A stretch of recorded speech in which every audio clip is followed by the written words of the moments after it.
Lost in the Script, episode 104, Double Vision. Welcome everybody. We're back for another week.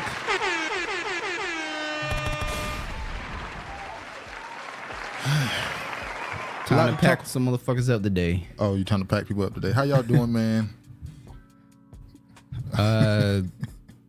Go ahead and What up, George? give George his... George, what up? All right, we got a lot to talk about today. A lot of stuff happened this week. Hopefully y'all had a good, stress-free week. Although in this world... Can you hear me in your headphones? No. Okay. Why? Why? No, it's normally I can. Oh. All right. All right, now George is here. All right, we're going to get right into it, I think. Double Vision. Double Vision. Got the stuff to talk about. We got some new buyers, attempted buyers for BET. We have the Eboni K William thing. We're not going to spend a lot of time on it. It's just, it reminds me of another viral moment that angered a sector of the black community. So now Shout out to... Tether Horn. Oh, see that CD? Sassy Shantae. See, Tether Horn. hold on. That speaks to the violence that is associated with black Americans, where we want gunshots instead of horns. That's not good. That's not good. All right, let's go ahead and get right into it then. Hold on, y'all. First story, something quick. Jury finds Ed Sheeran didn't copy Marvin Gaye classic. The reason why this story was going to be even more entertaining the reason why this story was getting talked about, obviously, because the Marvin Gaye is included in the Gaye family, his estate don't lose cases. So immediately when he was found not guilty of copying the classic, people immediately said, "Oh shit, the Gaye took their first loss."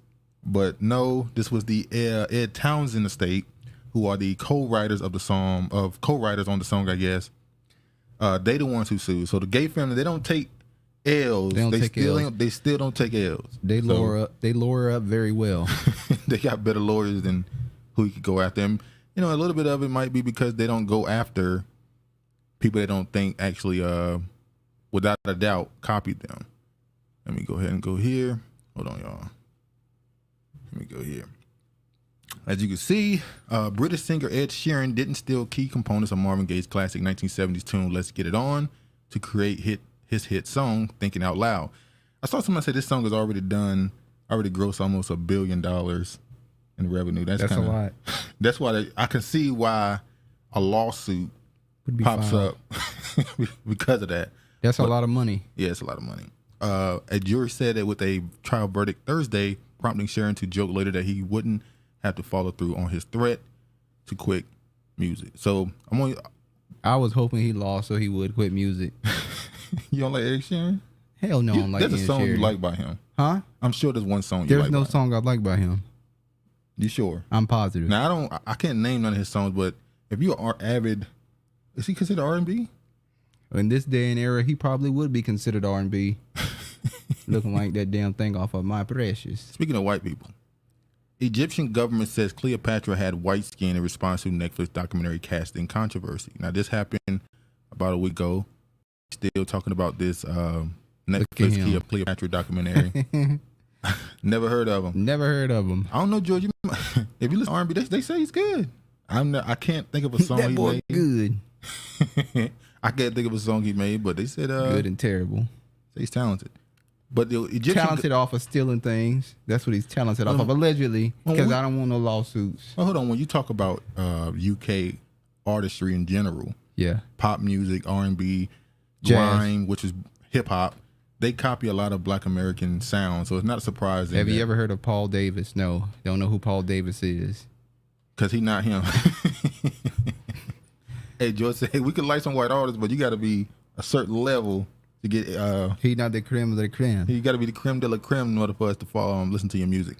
But they still crying about them. This documentary, this docudrama being made by Netflix, and they still saying that. I don't know why Black Americans are so invested in Cleopatra. I don't know why we so why invested. are we so invested in the Egypt in general? Egypt in general, because Like I always say when you talk about Black Americans in particular, whenever they start talking about the history of Black Americans or Black people before America and slavery and all this stuff, everybody want to claim Egypt. There was other places in Africa that, and we know why you don't West claim. Africa.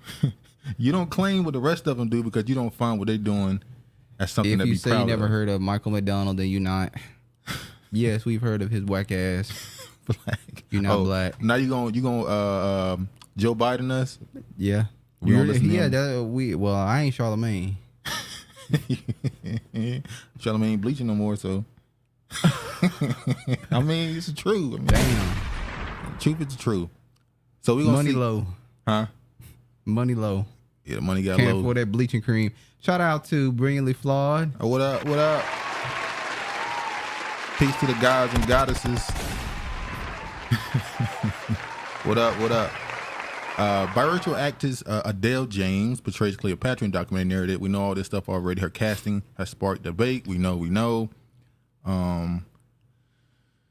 So I guess no more to go into this. She was not black. This is no way against black people. It is simply a wake-up call to preserve the history and integrity of Egyptians and the Greeks. It's funny how the Egyptians now have pretty much, if they do this, they're latching themselves on to Greek history. They're saying they're not black, that they are Caucasian. Well, you hear the same thing from people like people from Middle East? no Where? not Sudan. What's the country? By Egypt. Somalians? Somalians, a lot of not Ethiopians. Yeah, Ethiopians, Somalians, Eritreans, Egyptians. They constantly, I'm not gonna say all of them, but some of them constantly make the claim we are not sub-Saharan African. We are Arab, Caucasian. Yeah. So- If you love Fleetwood Mac, tell me lies.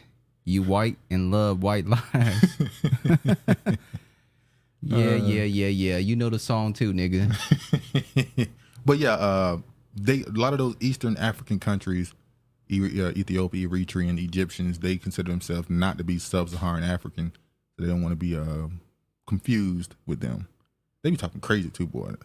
They might be the worst on the continent, to be honest with you. Well, they from the line of Ham. Oh, they said they're not. That's the point. They're not. They said they're Semitic. not him. So They are Ham. Tom Cruise reportedly starring alongside Will Smith and James Bond director spy thriller amidst reports of $600 million star refusing to meet Bad Boys actor. Well, you know that Will Smith and Tom Cruise are both into Scientology, Yes. so that would make sense for So them. now, okay, we know after the slap, once again, it shouldn't have been that big a deal. The energy, I'm not mad at Tom. it should have Tom been. Cruise is a Scientologist. It's not that the slap shouldn't have been as big a deal as it became, but it's Hollywood, and we know they were doing some type of ritual behind it, so it did become a bigger deal. Now, Will Smith has kind of been in the downs in Hollywood. You know, he did the movie. The slave movie. What's the name of it? The slave Emancipation. movie? Okay. I thought it was okay movie. He had a very No, you thought it was great. You lying. I didn't say great. I said a good movie. Would I rewatch it? No. But if I had to, if somebody asked me, is this a good enough movie to watch? I would say it's okay. It's not your typical slave movie. Which is a positive. Huh? It's a positive. It's not your That's typical what I'm slave saying. movie. Because we said we wouldn't watch those type of movies. And we did. We ended up watching that one, and it wasn't, as much of a slave movie. It's more of a search and rescue. Will type is still military paid, so movie. he not hurting. Duke, shameful you watched it. Look, man. Hey, hold on. How am I shameful for supporting Will?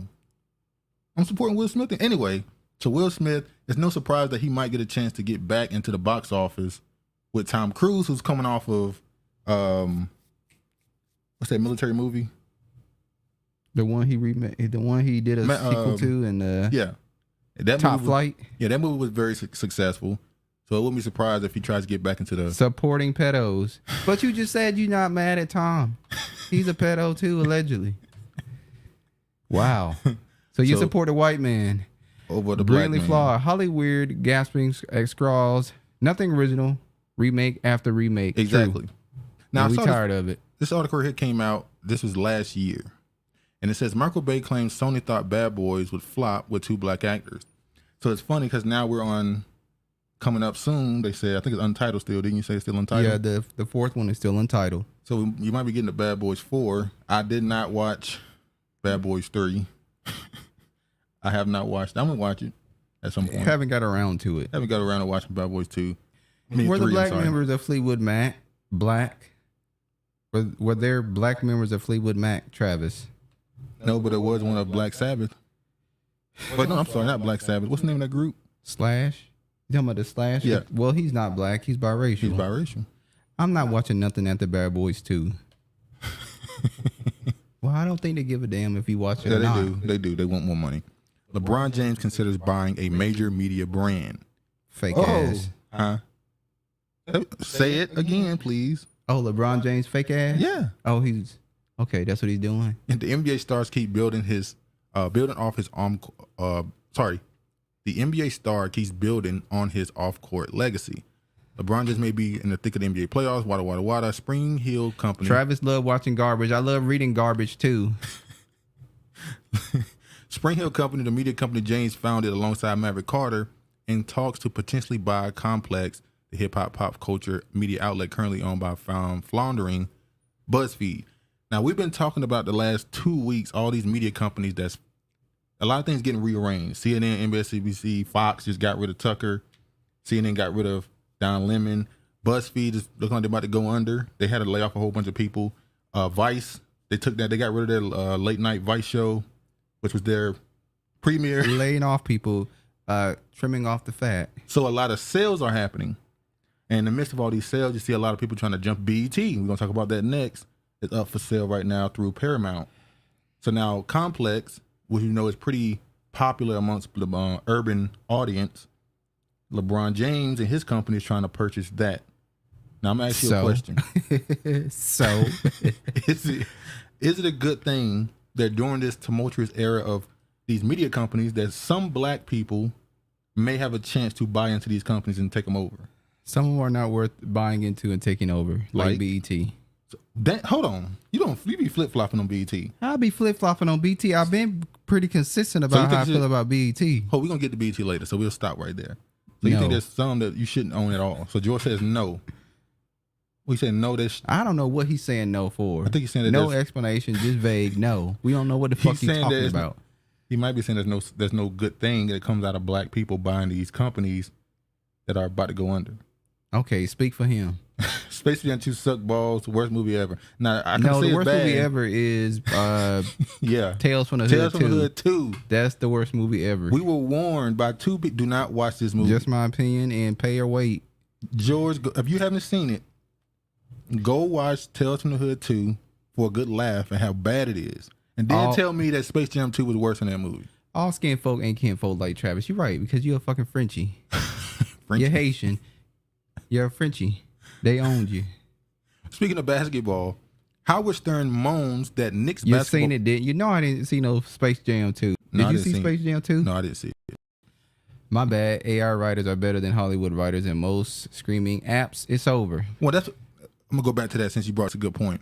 Right now, there's a writers' strike going on in Hollywood, and I saw people talking about it, saying, "Yeah, this is good. We need to unionize the writers so they can get paid."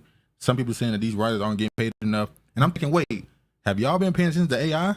They've been having writers' strikes since the early 2000s, though. I'm just saying. The WB and UPN, they had writers' strikes back then. Yeah, but that's how reality show came in. That's how reality TV became big in the mid-2000s because of all the writers' strikes. So I'm wondering, have they not been paying attention to the AI? The AI can write scripts now.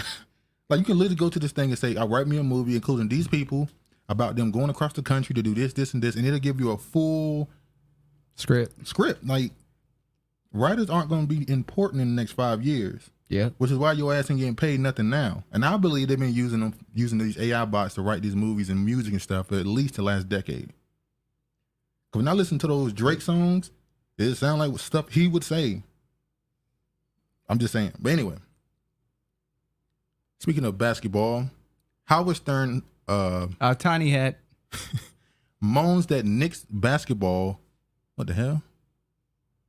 I'm sorry, y'all.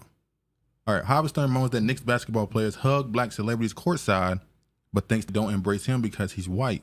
Okay. Stern claimed on his show that members of the Knicks didn't approach him. He said players often embrace black celebs like Tracy Morgan and Chris Rock. I like to think it's a white thing, not my personality. Let me just show the video of what he had to say. I've always sat, the Knicks have been very kind to me. They put me right in the front row. That's when I knew I was famous. When I have courtside, they put me courtside. And the black players won't come over and say hello to me, but they go over to Spike Lee or they go. They don't acknowledge you at all? No, I'll be sitting next to Tracy Morgan or Chris Rock. They seat you where they seat you. And a lot of times when I'm there, I'm next to Tracy Morgan, who is, so funny. And he's sitting there and like a couple of the players will come over. They like give him that bro shake and stuff. And I'm like, these guys should hug me too. I mean, what am I? I mean, is this reverse?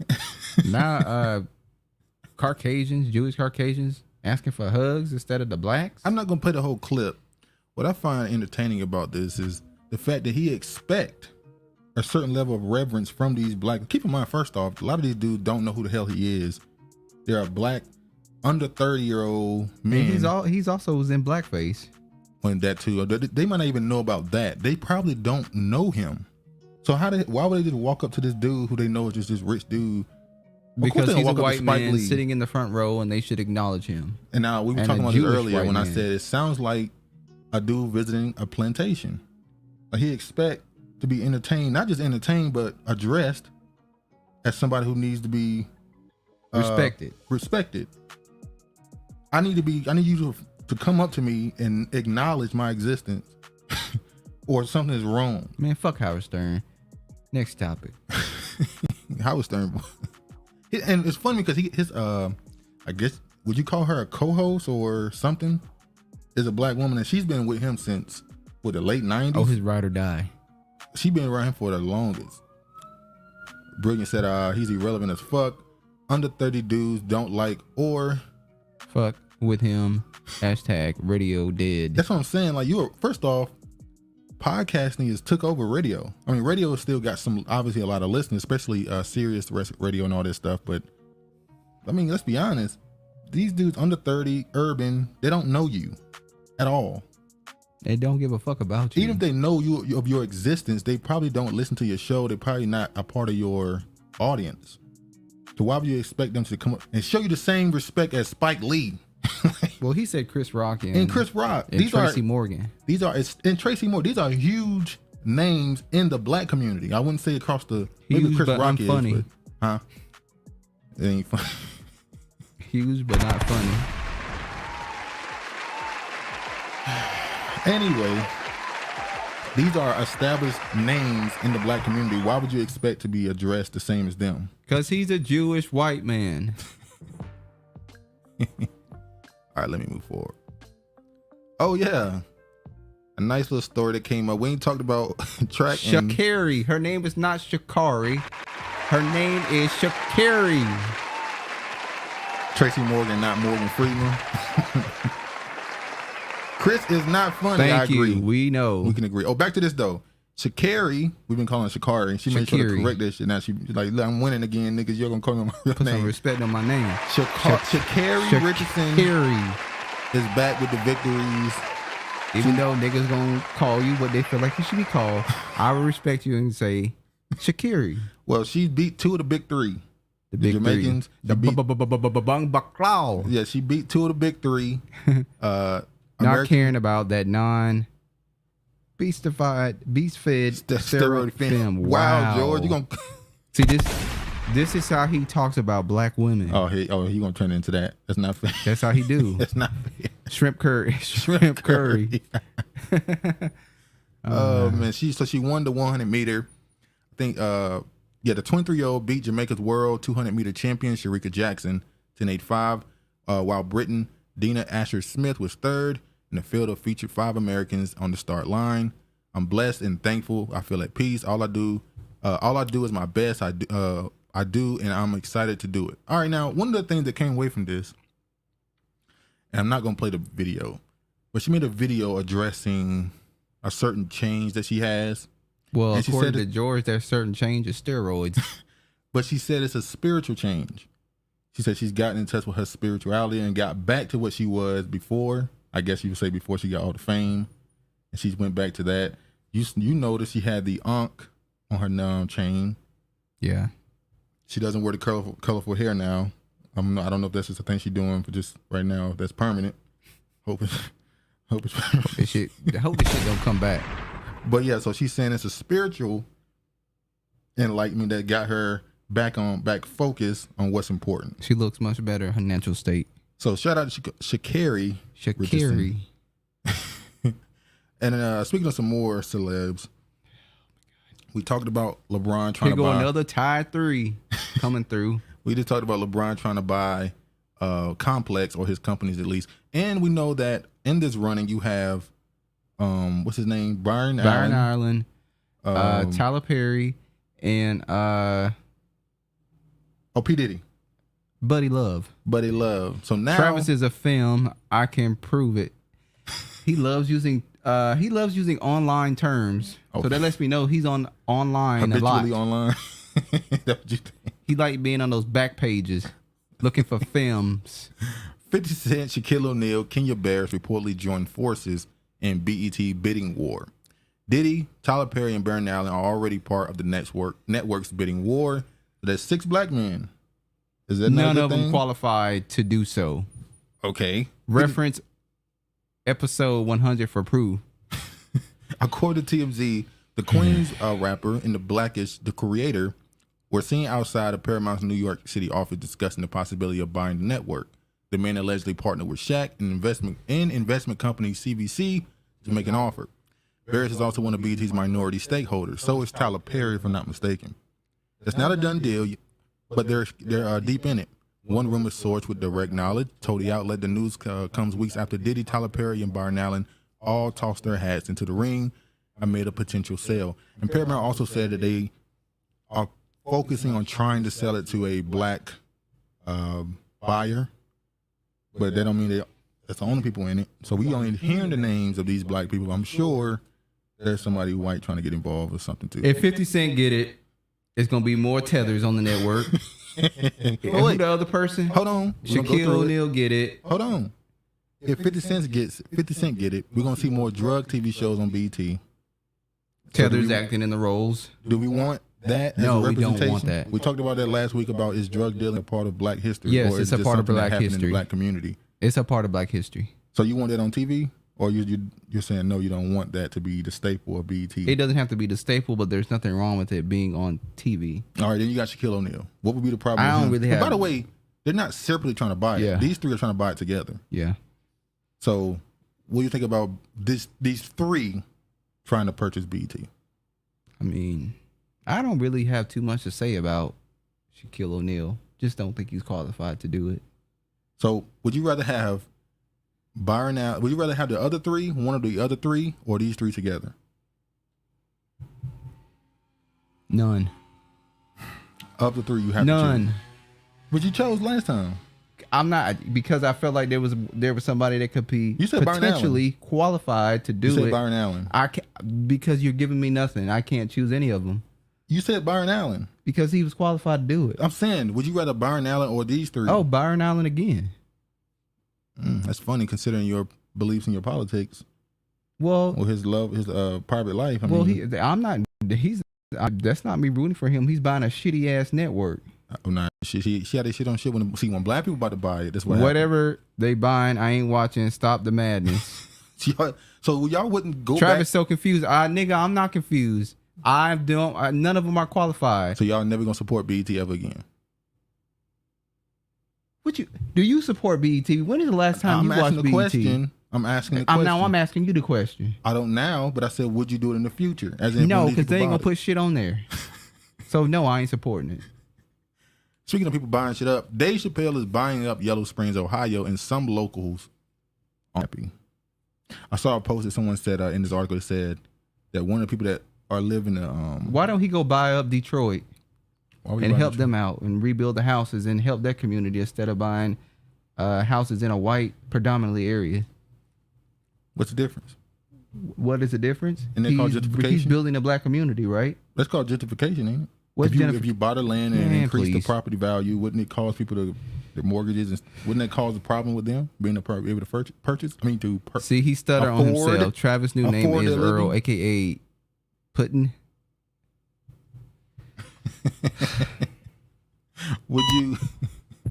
Would I wear FUBU again? Yeah, I wear FUBU. If they came out and rebranded FUBU, it could look, yeah, who wouldn't? You telling me if they came out with rebranded FUBU and made it look the way you like it, you wouldn't wear it because of the name attached to it? I'm asking you. I probably won't be wearing FUBU again. So wait, hold on. So if FUBU came out and looked as good as you wanted to look, you still wouldn't buy it because of the name. See, that's what I'm talking about. It has nothing to do with the name. See, that's what I'm talking about. What's wrong with it then? Why not then? You know, people listening, you got to say something, you know. They're actually listening. You can say something. I don't want to wear it. I don't have to give an explanation for it. So I don't even if want they to rebranded it, made it better, you still wouldn't wear it. I don't want to wear it. So you wouldn't listen to BT, even if they gave you TV shows you would They're not going to give us anything. Okay. So they stop living in La La Land. Stop living in woulda, coulda, shoulda. If this happened, I'm living in present times, and I'm telling you, the shit ain't gonna happen. As a kid, Dave Chappelle mostly look what Bring I said. FUBU equal BET. See, y'all be talking shit about it. See, you talk shit about your own. You talk junk about the stuff. You know what? What is this thing with black people eating oatmeal cookies? Black people eat oatmeal cookies. So y'all don't eat oatmeal. Well, you got to read why you're saying that. FUBU is too black for Travis. Oatmeal cooking, eating ass. That's George that said that. So what is the thing? Do y'all don't eat oatmeal pie cakes when you was younger? What is the difference? I mean, y'all don't eat oatmeal cereal. Y'all don't eat oatmeal for breakfast. So what is the problem with eating oatmeal cookies? Y'all niggas are crazy, and it's more healthier than chocolate chip cookies. As a kid, it has fiber in it. As a kid, Dave Chappelle mostly lived with his mom in Washington D.C., but as a middle schooler, he spent summers with his father in a very different community, Yellow Springs, Ohio. Shout out to D. James, ZW. What up? Salute to Duke and Travis. What up? What up? Yellow Springs, Ohio, a surprisingly diverse town of 3,700. Oatmeal snacks are okay. Of 3,700 residents, the place must have made an impression on young Dave. After giving up Dave Chappelle show in 2004, he moved back to Ohio full time. The perfect place to stay out of the spotlight. So basically, Chappelle claims the shows brought $12 million to Ohio, including $4 million to Yellow Springs.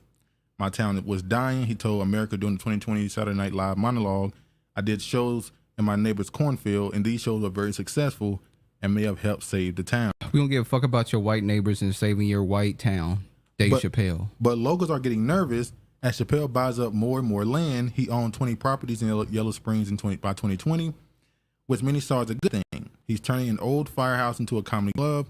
An unused schoolhouse is becoming a new home for NPR station. NPR? You mean the one that just got called a... Okay. But as Chappelle live shows continue post-pandemic, some raise objection to the crowd. Don't mess with my chocolate chip cookies, Travis. Chocolate chip cookies are unhealthy. Oatmeal cookies are healthier than chocolate chip cookies. But chocolate chip cookies are better. Says you and them. But it is. Though. It's not. Like the world says they are. I don't give a fuck what the world says. The most popular cookie is chocolate chip cookies. I mean, I prefer oatmeal raisin. And raisin, that's even worse. Cookies. You just made you made a bad cookie worse. Y'all, it's not you. You're not a Legion, Travis. You are just a Earl Pudding. Cool. Build a project. Building nigga. a project. Yeah, I mean, Dave said, Travis not about that chocolate life. Nigga, you not about that chocolate life. You like fucking pink toes. All right, let me finish this. Some raised objections to the crowds and noise. Chappelle didn't want to hear it. You want all of these jobs, all of this money, then damn the ordinances. He was going to do whatever he wanted. The more Chappelle owns, the more he can throw his weight around. Last year, Chappelle opposed a residential development for houses, duplexes, and townhomes that would have included 1.775 acres set aside for affordable housing. Was probably unfair since no such development had actually been in the works. Chappelle, who argued the development would bring in outsiders who would make Yellow Springs unaffordable, threatened to liquidate all of his local investments unless a town council vote went his way. You look like clowns. I'm not bluffing. I will take it all off the table. George, you're a disgusting individual. So Dave He's Chappelle, so vulgar. Dave Chappelle's in Yellow Springs, throwing his weight around on these people trying to own it. being a landlord, but you don't care. No, I don't. What if you trying to kick the white people out? Shit, he ain't trying to kick no white people out. Stop telling lies. He's trying to kick the white people out to bring he ain't bringing in no Negroes. He may bring some Asians in, but he definitely ain't bringing no Negroes in. We never got around to watching Monique's special. And I ain't getting around to watching it. Because I've heard nothing but bad reviews about it. I've heard nothing except for this article on Monique's latest Netflix special. Brilliant Flaw said affordable housing, code words. Yeah, I heard of affordable housing. You could say, we know who people might automatically attach to that as moving into the place. But there's white people on affordable housing. We know that. That's the point. But who get attached to it though? Who's stereotyped as affordable housing? Black people may be stereotyped as it, but we know who the majority is. Well, yeah, we know. So there's this opinion piece in HuffPost that was put out April 29th of this year. And this person had a critique for Gen X comedians. You could tell they're trying to push this new idea of what comedians are. What's that guy named Carmichael? Something terrible. I don't think he's funny, but they're trying to push him as what they want comedy to become. White people comedy. In the next coming years, and a few other people. So right here, he had an opinion piece called Monique's latest Netflix special proves Black Gen X comedy is dead. The sun has set on comedians like Marlon Wayans, Monique, and Chris Rock, whose latest offerings were lackluster. Black Gen X comedy has nothing new to say. Now, I watched some of the clips from Marlon Wayne's last special, and I thought it was okay. It was typical Marlon Wayne fashion, goofy ass comedy. So he went on to say, Monique's much anticipated Netflix special, My Name is Monique, is bad, as in not good, double plus ungood, terrible. The profane therapy session without the funny introspection that comes with projectile vomiting your pain. An aimless screed that masquerades as humor. A comedy special foreshadowed by the legitimate social issues of pay equity, colorism, fat phobia, and Jim Crow Hollywood. And it fell short of any of these of being a validation of her protest. Now remember, there was this ushering in of this, everybody trying to do this introspection therapy type comedy. Loving on some damn raisins. You not us, Travis. You a Tiger Woods. You only claim black when you're in trouble or want assistance from brothers and sisters. That's a lie. Because if I'm Tiger Woods, I don't want no damn help. What up, Mystery Man? Katie, what up, y'all? Tiger Woods told, nigga, don't hit me. You can hear you over the claps, man. Go ahead. Definitely not Tiger Woods, because Tiger Woods told niggas to leave him fuck alone. He was gonna win this case by himself. Mystery Man says she was never funny. Who was never funny? You talking about Monique? Yeah. KD, shout out to KD. What'd you say? You're not gonna give her a I just did. I'm watching the beginning of her show. Not good. Damn. Mo ain't shit. Damn. Asian and Middle Eastern comedians are horrible. The real black comedians aren't on Netflix and are getting canceled out. I agree. Stop forcing Mo when she wasn't less of her big bloated whale ass. George, you ain't shit. You weirdo ass nigga. At all. You weirdo. But basically, remember a few years ago when Dave Chappelle started doing this therapy introspection type comedy. And his what up, Papa O'Neilly? What up? Shelly.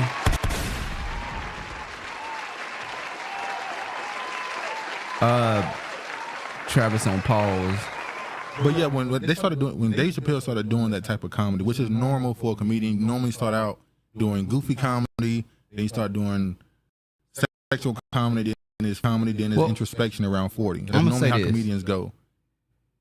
They talking about Gen X still performing, not have anything relevant to say, blah, blah. Do we have any upcoming millennium comedians that are out there that you know of? Are we counting DC Young Fly as a who we talking about? Kevin Hart be still a millennium. Okay, who do we have millennium as a comedian? I just said Kevin Hart. Anybody else? Yeah, I mean all of them on comedy. What's it called? Anybody in the chat know any upcoming 85 South Show with Claire's Miller, DC Young Fly. Do you consider them funny? Yeah. Some people don't even consider DC Young Fly funny. Okay, that's them. I said me. Do you have anybody else? Because we know that they said, what's her face? Just hilarious. They don't find her to be funny. Be some more. Simone, they don't find her funny. All those real comedians. I guess they are real comedians. They do come. Corey Holcomb. Corey Holcomb is a damn Gen X. What are you talking about? Yeah. His old ass. Corey don't get me. Yeah. Corey don't get me. You just talked about Corey. I mean, I'm pretty sure there's comedians out there that are under the age of 45. That's the millennials, I think. But we can't name any. Can anybody in the chat name Claire's some Miller, upcoming I just named comedians? Who did you name? All Def Digital, their whole cast. Yeah, it's just people out there. Like I said, give me a minute to get the name. DC is not funny. Carlos is. See? That's Brinley Fly. Hey, Brinley Fly. Peace, KD. Yeah, I mean, I think Claire's is funny. I can't think of them on the spot right now because a lot of them are internet comedians. A lot of them will be considered now internet comedians. Ain't count none of that short man shit or fake Christian. What is he talking about? All right, so but you know what? Monique Ain't Alone, Marlon Wayne, God Loves Me was awful. I didn't think so, but okay. Chris Rock. Okay, we get it. You already said that you didn't feel it was awful. Damn. You watch the Wayne Brothers. You're fans. We get it. I did not watch the Wayne Brothers religiously. Like, come on. I mean, it's one of your favorite shows. It's not one of my favorite shows. I like my wife and kids. Chris Rock's Selective Outrage was pitiful. I didn't watch that. And Dave Chappelle now does a sort of unfunny black libertarian stick where Hugh's embarrassingly close to homophobia and right-wing nutcases. Who wrote the article? It's a black dude. But yeah. We know what time he on. More than likely, we know. Why are these iconic black Gen X comedians not funny in 2023? Easy. They don't have anything relevant to say anymore. That scares them more than anything else in the world. Well, what do they mean by they have nothing to say? A lot of times with comedians, they usually use their real life traumas and stuff, let's be honest, as fodder for the comedy. They have plenty to say. That's what I'm saying. So what do you mean they don't have nothing to say? Do you mean you just don't want to hear them? Brilliantly flawed. Marlon and Sean aren't funny, respectfully. The funniest one is hands down Damon. A lot of people say the oldest. Keenan? Yeah, a lot of people say he would be funny. I'm not saying me. I saying prefer a lot of Damon over Keenan. A lot of black people I talk to that are older. How old is Craig from Corey Holcomb? Marcus? Yeah, Craig. That's another one. And Marcus. Craig is funny. Craig is funny. I don't think he's funny. Craig is really good at the dozens. He's good at So Travis hating on y'all, hating on all the Waynes. Yeah, Travis. Let me say this right now. No, I said Damon Wayans is funny, and I loved my wife and kids. Let me get it out. If y'all don't know, Travis hates the Wayne Brothers, the show. I only watched it for Pops. He hates that show. He considers it a bottom 5 black show. Yes, I wouldn't put it that far. You mean bottom tier? I'm saying like in the history of black show, we did a 20 or 50 list. You had it in your bottom 5. Your bottom 5. Like damn. D.L. Hughley's show would go down that drain too. I agree with D.L. Hughley. I don't think D.L. Hughley was funny. The funniest joke D.L. Hughley said was when they had the Kings of Comedy show. Honey. When he was like, I'm in the unemployment office and a white man in front of me saying, baby, we got offered this amount of money, get the kids, somebody killing themselves. He said, but the black people are celebrating. And baby, we moved up. That was his funniest joke. ZW, Travis low-key hate on the real blacks, but love oatmeal cookies from his white master. Now, hold on, George. Zaddies. Remember, what's called when he got a DNA test? The Wayans brother when he got a DNA test, and he has no African. We can't count that. We can't use DNA tests to examine people's blackness. I know it's not real, Travis. I'm just saying. Wayne Brothers had the best opening song. We're brother. Yeah, that's cool. But that don't make up for the bad show, though. No one. Do we just tune in for the opening song and leave? Hold on. Leave after the opening show? Damn. Damn. Go ahead and read down. No one in SNL is funny. How is that show still on? Craig, 7th grade funny. Can't watch DL or the Waynes. Yeah. I think Craig is all right. Wayne Brothers show you had to grow into. I hate it too, even though that's all I had to watch. Like, hey, that's some real shit. Now I like it. A lot of the shows we watched as kids is because there was nothing else on. You being in all those shows. That's not really true. I mean, maybe 1 or 2 that had to grow on you. Oh yeah. But for the most part, had an antenna for a minute. Hey, look. Keep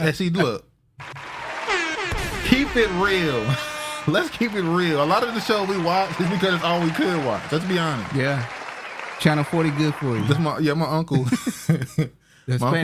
My uncle used to say, channel, like when you had an antenna in your house, for some reason the only channel that was clear was the damn Channel 40. The Hispanic channel. Hispanic channel was clear, HD. And a PBS was clear. They was HD clear, but All the other that channels. UPN, you have to work to get it to come in. It's Put like, the aluminum damn, you foil get on the mad edge. and frustrated. Yep. Say it again. Put the aluminum foil on the edge. Foil on the end to get that shit Yeah, to work. it was tough, boy. It was tough. And then you had that sitting on top of the flow model TV. Oh yeah, you had a TV sitting on top of the other TV as a damn table. Oh, the memories. Everybody had that glass stereo in their house. That's when life was sweet. And the black glass table. But yeah, anyway. Yeah. That's memory lane. Memory lane.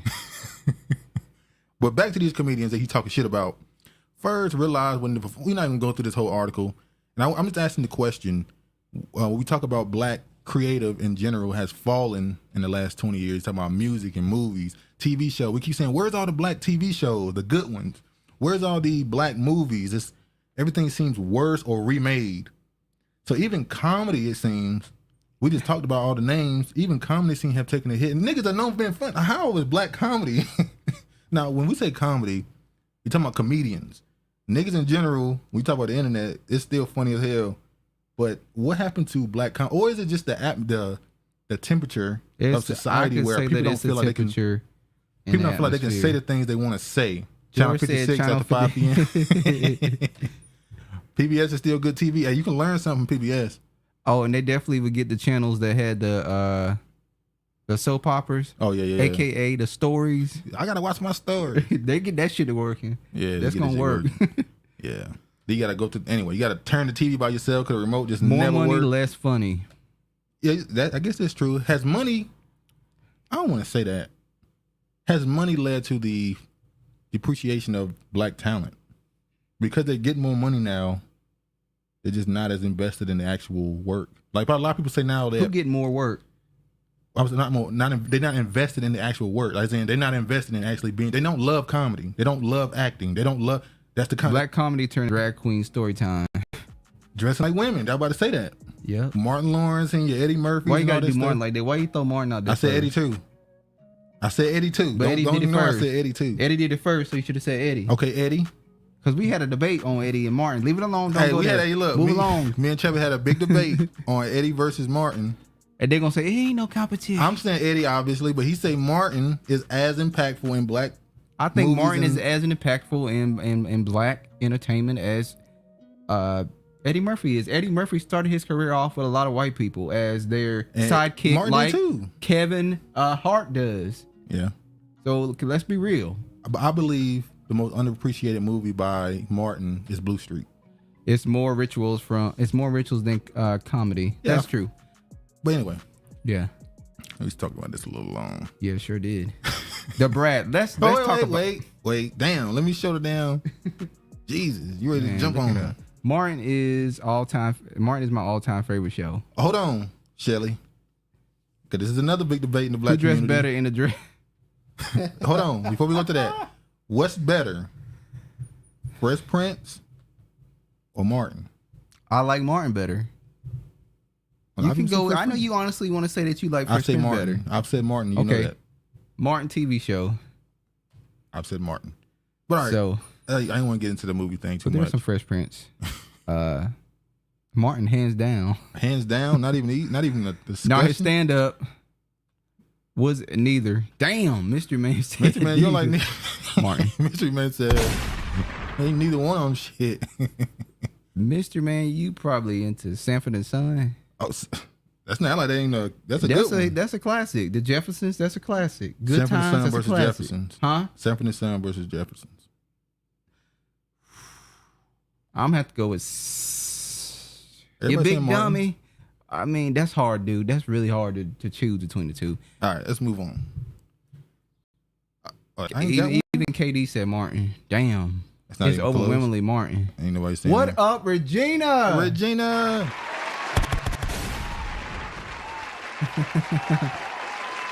Okay. The intro. Oh, Regina. Grand Rising on this Saturday. Black Rock Father time, aka Coronation of the Queen. I mean King Charles. Day of the Carbonation-based gods, goddesses in the chat. What up? Let's get to this next topic. Martin TV is like Jordan and Fresh Prince is like LeBron. We not even gonna go down that road. We'll do that later. George. Oh, we'll George. say that at the end. If you bring up okay, LeBron the Jordan again, I got some smoke for your ass. I'm telling you. Man loves Duke of Hazzard. What about living single? I like living single. Yeah, I did. I like living single. Yeah, I like living single. Yeah. All right, let's go ahead. Go to this. Okay. The These Brats. are dykes. Fat dykes. Two fat dykes. Oh shit.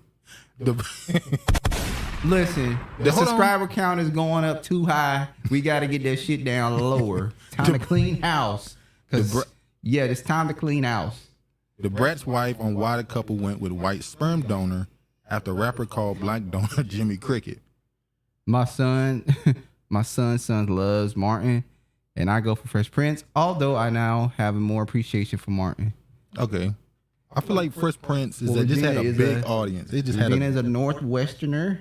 Oh, wow. So look how I you think doing, she would Regina. Look lean at him. towards, Fresh Prince because it was a little more wholesome, family-like. It had a much bigger audience. The tone was different in that show. I think it was for a more mature audience. You mean Martin? Fresh Prince of Bel-Air was for like mature. Mature as in... you trying to call Martin slapstick comedy? That's not what I'm trying to do. Let's move on. Let's be done with this Martin conversation. So the Brat and her wife decided to use a white sperm donor for their child, and it led to people talking crazy like, "Why is it all these?" Go ahead. I'm a rest here. Tommy Hearns. Yeah, we beat it. Travis. Travis reminded the Jules found Martin that I didn't notice in the 90s. Okay. Travis loved white cream. Not there. It's an article. Liquor license. Where is Eastwood so he can say stuff that I want to say but I can't say? The nigger dummies. Liquor license. All right. Come on.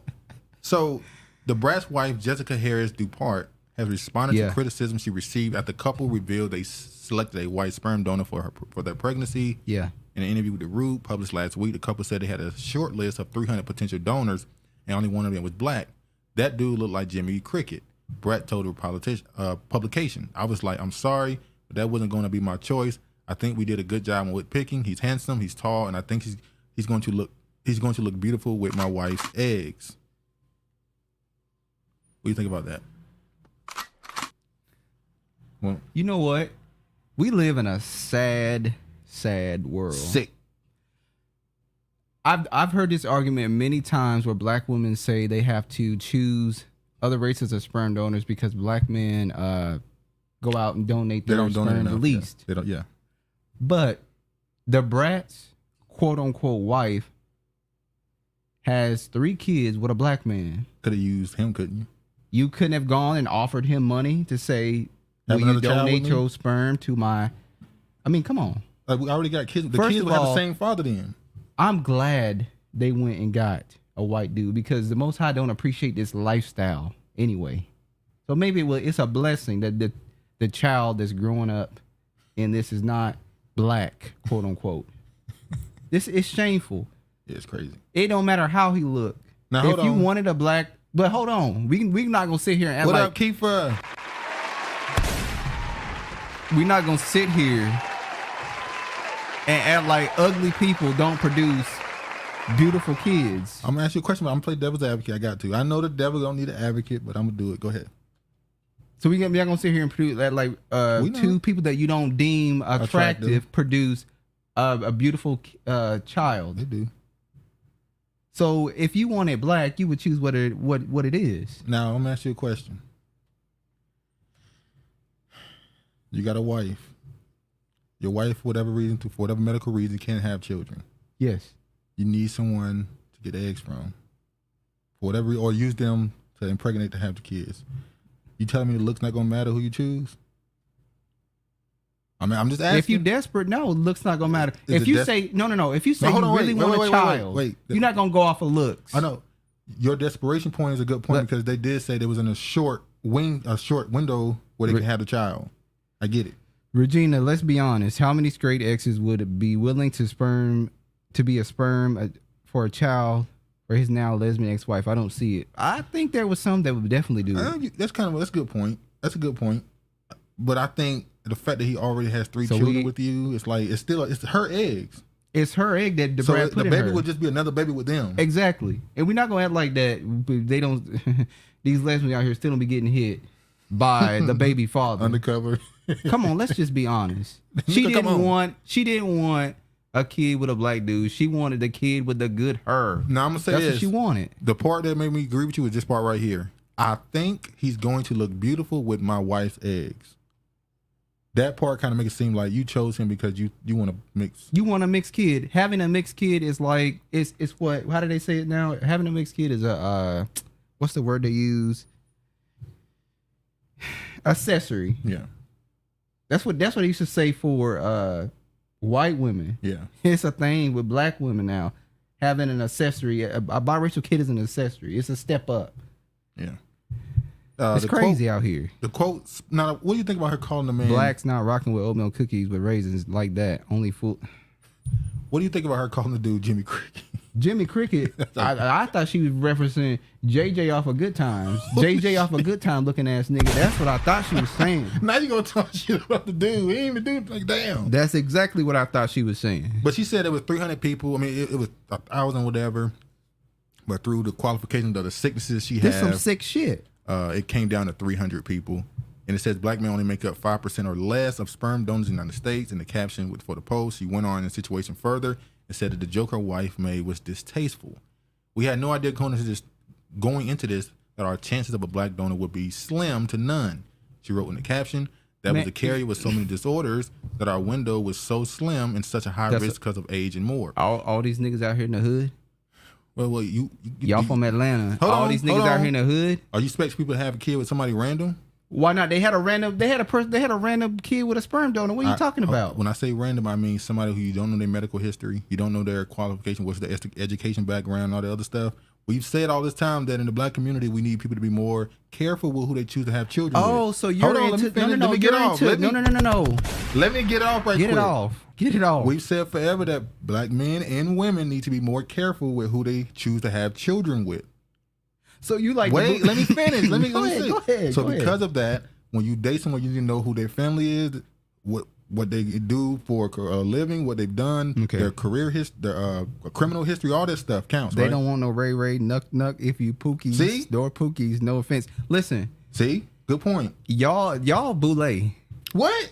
Y'all sitting here talking about... Do not call me no eugenicist. I'm making a point. That's exactly what you are. I was going to get it off of my tongue. All right, go ahead. You're sitting here telling black people to go and procreate with other black people that are smart, all this shit. Wait, hold on. How's that? Wait. If you have a daughter... You act like they ain't dumb. You act like there's not people out here that we consider slow and have some pretty intelligent kids that went off to be successful. Listen. You keep making that's abnormal. That's not the norm, is it? We keep saying, hold on. You can't say that people need to be careful with who they choose to have children with and then say you can go into the hood and just get anybody. That's crazy. Like I said, they didn't want no black man. They wanted to go get a race of a different... Now you running. No, I'm not running. I'm sticking to the topic. You a fucking boule over here talking about genetics and shit. You want black people to mate with special black people? Fuck you. Forrest Gump, stupid Shelly. Oh, Lord. What you say? Travis said, we boule. I did try to sing to the boule recently, but they forgot about us doing the most with the boule asses. Ooh, yeah, give them all the notes. They getting all of it. Y'all are messed up out here. Travis is boule. Y'all crazy. If they want black, if it don't matter how they look, if you want a black kid, you gonna get a black kid. Travis, now hold on. We have Travis, you a person that call a baby ugly. But let's stop. We let's be honest, a lot of black people will call a baby ugly. So okay. Anywhere in here you gonna just tell somebody just have a baby with somebody they think is ugly. Okay. Not every it's two quote unquote what you would consider attractive people and have a kid that's not the greatest looking. That's what y'all talking about? That's not the point. Now listen, I'm not defending her, I'm just saying you are defending her. I'm not defending her. I'm just saying to have a black child she would have, but I'm not gonna sit and say she should go to the hood. I agree with Gene. I was the only one that thought that, but he well about the EBT card. Y'all are, man, it don't matter. If you want a black child, you're going to have to settle for what you want. Settle? Or stop being the dyke and go out here and get what you need to get this child produced. You shouldn't say the word settle. What you mean settle? Are you saying that should settle? I'm not telling him to settle. She didn't have to settle. You know what? If she would have had a man, Ivan Anderson, he could have hit a pop there. What you talking about? They was in a relationship. 20 years ago. That man married and got away. He good. It's a soul tie. Ain't going nowhere. Okay. Still there. There are a lot of ugly babies and a lot of ugly adults. Damn. See? I mean, come on, man. I can't wait to get back and listen to the beginning of the conversation. I'm just saying, bro. It's crazy out here. The Brat is wrong and her wife is wrong. Anyway. I want to show this. Repent. I can't get to his Instagram. It wasn't no misunderstanding what she said, the Jiminy Cricket shit. She said what she said. She definitely called him a crunchy black. Definitely. When you say Jiminy Cricket, I don't make dude, you don't exactly. think That's what she was referencing. I agree with that. She wanted a light skin. What I can't remember. What is the hold on. What? Read that.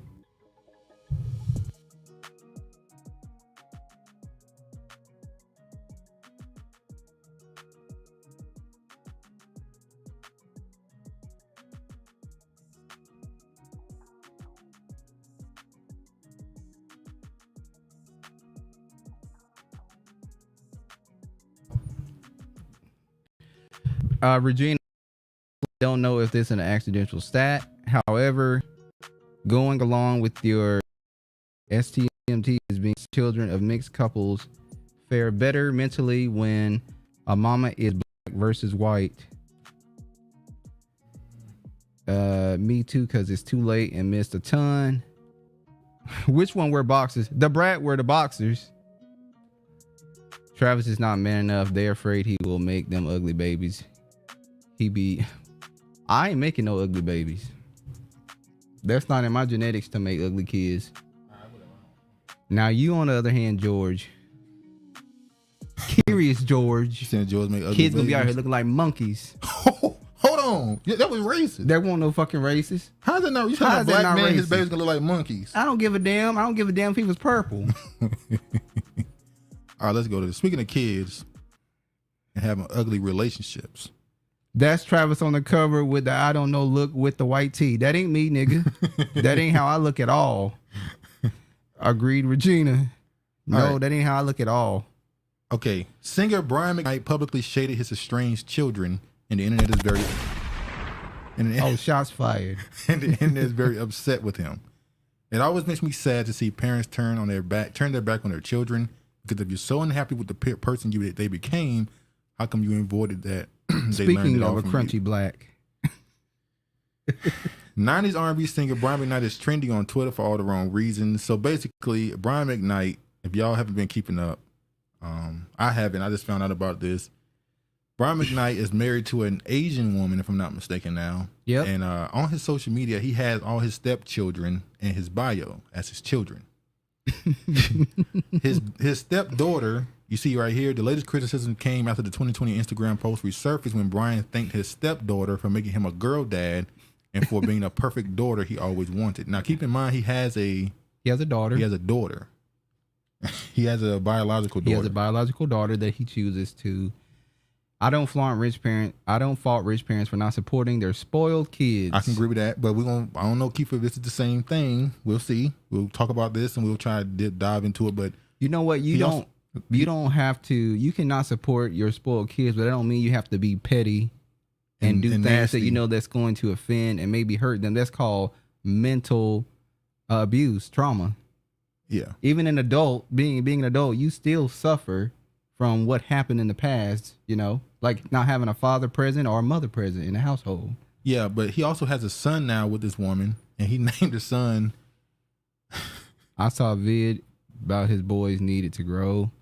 I was a fan, but he can kick rocks. The mind of some man shaking my damn head. Can you play it? The video of him talking about his son. One hit wonder. That's a AT. He's not a one hit wonder. Now you hold on. Let me finish. So he also has a son named Brian Mcknight, and he has a biological son with another wife named Brian Mcknight Jr. Yeah. Now that's not too crazy. I know people who have two sons with the same name. I don't know nobody that already has a son named after them and then name it again. That was a tradition back in pre-1900s. You might have multiple kids with the same name, and that would help. Why they did that? That would help designate who's going to get his property when he passed. I think they did that when they had other women, wives, concubines. Greenlee Favre, fuck him. He was paid to do that. Who the fuck is he checking on Brian McKnight? For real, for real. Brian is trying to be a Wade. Oh, shit. Facts, George. So basically, he kind of was painting this girl as his real daughter and talking crazy and all this other stuff. Now, on his social media page, he has posted videos saying, I didn't abandon my damn kids. I was in their life. My 2 sons were the best men at my wedding to my new wife. So how did I abandon them? You could wait. That's his point of view. Okay. And he also has said, as he brought up earlier, when he talked about his son, how he put him up in an apartment 2 years. For 2 years. And his mom had to get a job, all this other stuff, and basically he was expecting him to just take care of him instead of doing something to, you know. Brian McKnight is not a one-hit wonder. He has 5 songs. Oh, yeah. That's a lie, George. That's a lie. Stop lying now. So what do you think about the idea of a father in a new relationship going out of his way on social media, considering he's famous, kind of going at his kids in ways that's clearly directed right at them? I think he's being petty and spiteful, and he's trying to fuck them kids. Mystery Man said, "Fuck that's them how kids." I know what area Mystery Man come from. He said, "Fuck them kids." He's being petty and he's being spiteful.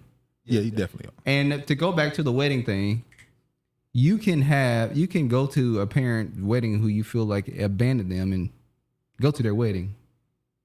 Well, his thing is he said he didn't abandon them. Now his daughter. Now another thing that happened, and this is where put a condom on. This is why it gets crazy. Brian McKnight privately settles incest slander lawsuit involving. No, he's right. D. James said he's right. Hold on. Name them. Hold on. He also had a lawsuit with his daughter where he accused her of incest with her cousin. And that's hateful. Y'all can't tell me that ain't nasty. Like, why are you accusing your daughter of something like that? That's hateful. I'm just saying. Are we about to, George said name the song? I don't have to name the songs. He has 5 songs. Everybody knows that Brian McKnight has 5 songs. So you ain't gonna name them? No, I don't. I'm not gonna give him the satisfaction of naming the 5 songs. Legendary R&B singer Brian McKnight's personal life has stirred away from positivity. His decision as a father has created a strain on his relationship with a few of his children. Brian McKnight has settled a lawsuit from his daughter over claims he maliciously defamed her on social media by claiming that she was having an affair with her own cousin. In 2020, Brianna McKnight filed a lawsuit against him following a post he made shunning his daughter for being promiscuous, and the post reads, that's crazy. She had some years earlier, and while a minor, engaged in sexual relations with an older cousin. Brianna believes his post was written in animosity after she expressed feeling abandoned by him. No, we don't. That's moist. In February, the estranged father-daughter duo reached a private settlement. Oh my God. He don't. He don't have proof. He don't have to prove. He's a father of 4 children. He got a bad relationship. We know. So it's kind of nasty though to see once again in the public story of a black father having a very take care of your fucking kids. nasty relationship with his kids, and it seems like one. So I guess that makes Travis a nobody. It seems like if you want to consider me a nobody, I don't give a damn. His ex-wife is the one who took care of the side baby that he got with another woman. Yeah, that's true. So it's like I don't know how he got all this anger. So anyway, it is what it is. So he said that he did his own daughter. Wow, he had no idea back at 1, more like back at 0, was doing all that with his children. Yeah, go ahead, dude. That's true. He had 2 kids on his wife. Yeah, go ahead. It was Clyde. He has another son, Clyde McKnight, who's from Seattle, Washington. Yeah, Seattle. And then he had a daughter in Arizona. That's the one he accused of sleeping with the cousin. And then he got the 2 sons. And then you got the 2 sons by the wife. Yeah. So we don't know this. Well, look, we don't know what's going on with them. All I can say is we're just judging by what we see. Yeah. And we're just saying him as a father, you don't have to be petty. If you don't fuck with your kids, they don't fuck with you. You can post things, but you don't got to do things to try to hurt your kids. Like I said, I will say this: for him to be that nasty and direct, it must be some. See, name the songs, boy. See, he the slave master calling me a boy. Boy. Told you. White French lineage. All right, let me go to the next thing. All right. Now, keep in mind, there's a new George Foreman movie that's coming out. His so-called kids are grown. So quiet, baby. Look, I'm not talking about him taking care of them. I'm talking about him saying that this Mexican Asian chick is the daughter that made him a girl. So wait a minute. So just because your kids are grown means that you can go online, throw shots at them, knowing that that's gonna hurt them. That's some immature shit to do. You cannot like your kids and not have to say stuff that you know is going to affect them, and people going to be saying, wow, he said that about his kids. Why can't we be classy? Classy. Be classy. Hey, when they go low, you go lower. And so they say. But He's such a one-hit wonder. He has to do nasty things to still make money. Travis, his biggest fan. Now, keep in mind, I'm talking about this George Floyd situation that just popped up. George Floyd movie, what about the grill? No, I think the George Floyd nigga, kids 35 and 38. Well, okay, if that's how y'all feel, that's how y'all feel. I don't care. I don't care if my kids were 50 years old. I'm not going to do things like that. So ghetto classy. Ghetto classy. Sperm. Come on, George. Come on. All right, back to this. Somebody get George some help. George Foreman has a George Foreman has a movie That's coming crazy. out. They kept saying George Foreman. Yeah. So George Foreman has a movie coming out where it's about him coming back to the sport and getting his chance to become the legendary boxer that he became. But unfortunately, every time these dudes get these movies made, these docudramas or documentaries made about them, the baggage come with it. So George Foreman accused by a third woman of childhood sexual abuse in the 1970s. A third woman has accused heavyweight great George Foreman of sexually abusing her as a child in the 1970s. Now, we talk about these stories of these people accusing these celebrities, boxers, actors, musicians of assault, sexual crimes, but it's a little different when the person saying it happened to them when they were a kid. That's way different. We always say when a woman wait 30 years to tell somebody that a dude touched her breast, you go, damn, why you waiting until now? Well, this is different because they said this happened when they were kids. So it's a little different. Mm-hmm. The Daily Mail reported Thursday the anonymous 64-year-old woman filed a civil complaint complaining that the famed heavyweight champion had raped her on his ranch in Livermore, California in 1974 when she was 15 years old and he was 24. This was the same year Foreman suffered one of the most infamous upsets in sports when he was knocked out by Muhammad Ali in the 8th round of the Rumble in the Jungle heavyweight championship bout in Zaire. According to the legal complaint, the woman is a distant relative by marriage to Foreman. The existence of a lawsuit, which was filed in Alameda County, California, comes only days after the theatrical.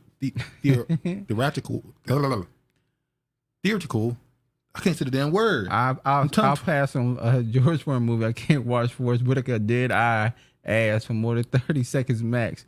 Respectfully, George, who cares? Damn, they always wait until it is in the press. I agree. Like it's 2000 as in Minister Fair 2023.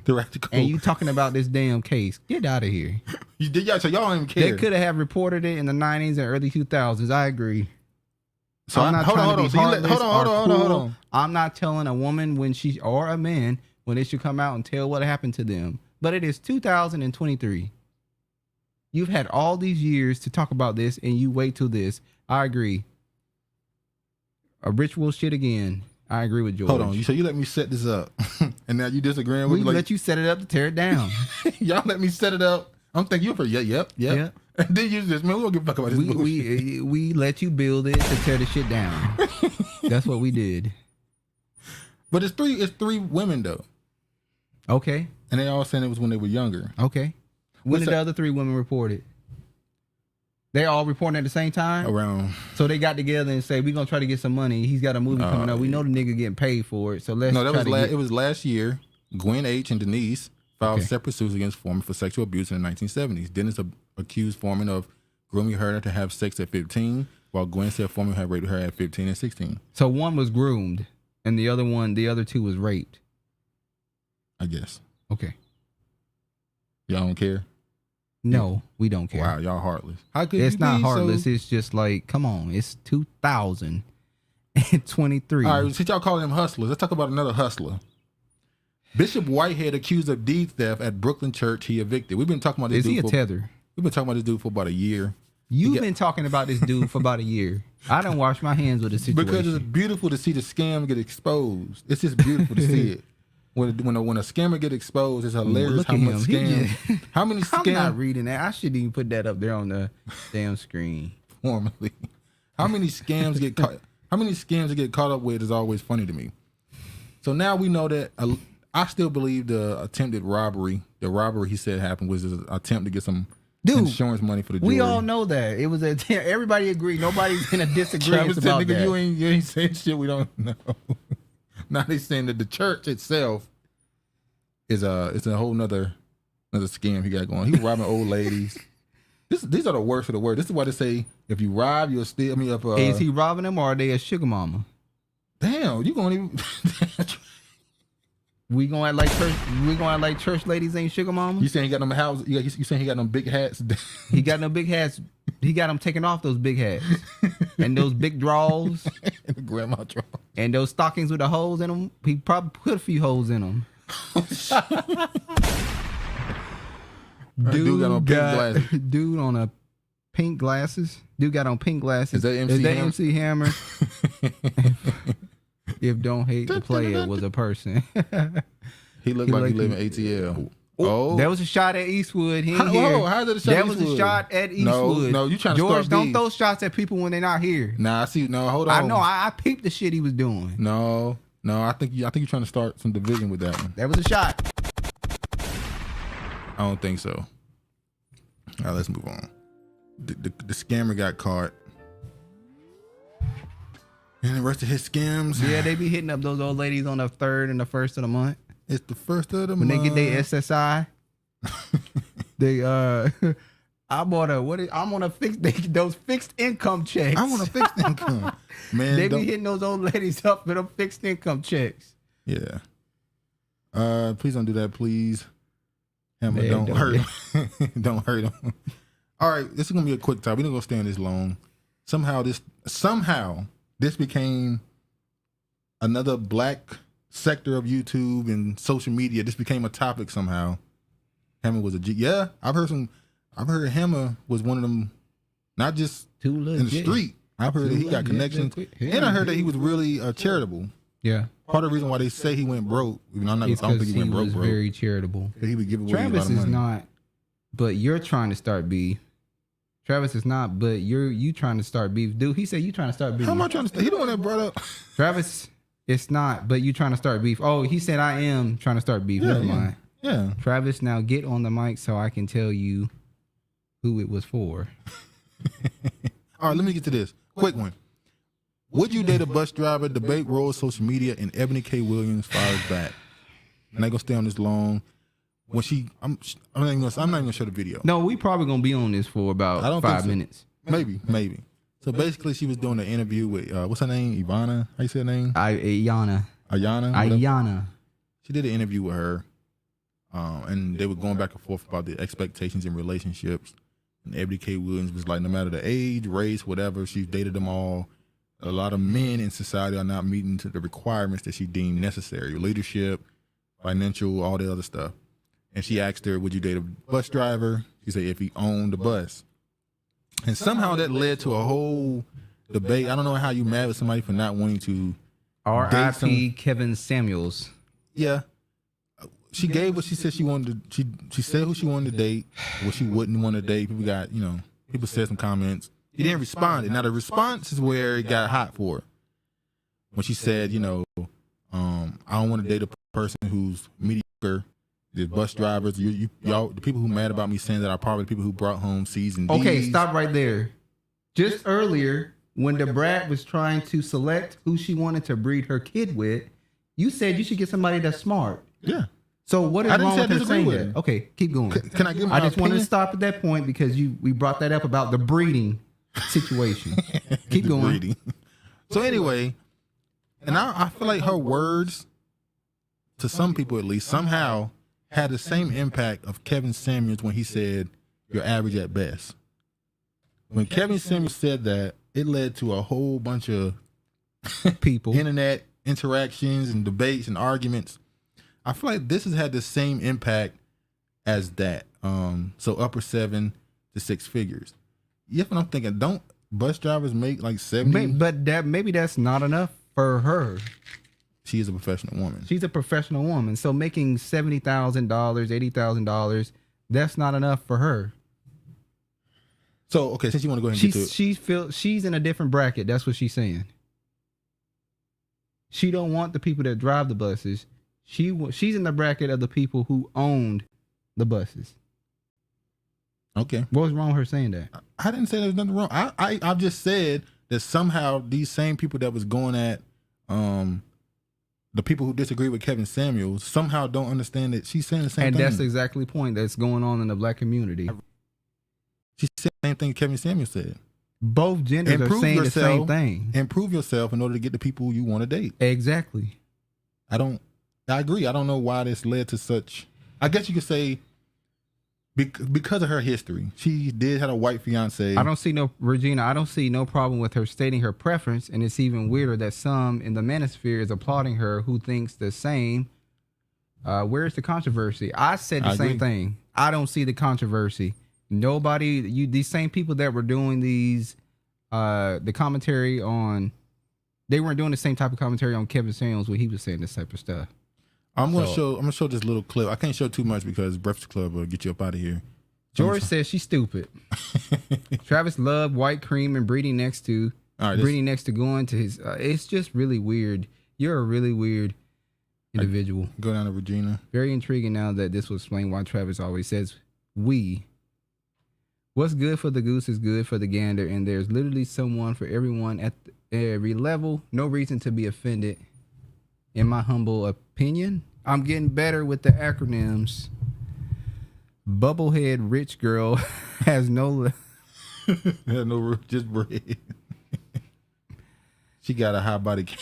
She got a high body count. Well, that's another thing. Probably so. Part of the reason I think she got so much backlash is because her fiance, as far as we know, the one fiance we know was a Caucasian man with kids, but she, for the most part, directed her words towards black men. But it's like, but you said you date across the board. Why are you focusing particularly on black men? Saying you want to uplift. Was Kevin Samuels not doing the same thing? Hold on.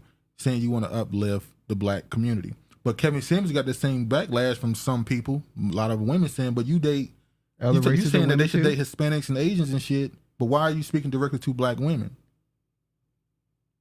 That's the problem with the black community. They say they talk black, but love sleeping with other races of people. That's the problem. Yeah, we're not gonna spend too much time on that. I'm just I'm about to tell you, damn well we can't play that Breakfast Club interview. They do not. Charlemagne and that beige dude up there, beige rage. They don't play about that. They get the videos up out of here. So yeah, it's it's one of those topics where I feel like that. I think the problem with the black community is the black community is not pro-black. They're pro-gender. Whatever gender they are, that's what proness is for them. Like, I think the black men, they talk about that the man, some people in manosphere, because not everybody is like that.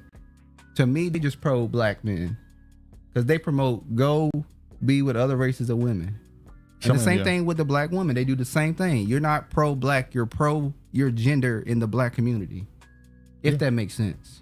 It does. I do feel like this gender debate, this relationship debate happened way too much in the black community. It's you have the right to date in your pay grade. Choose wisely. Brinkley Fly.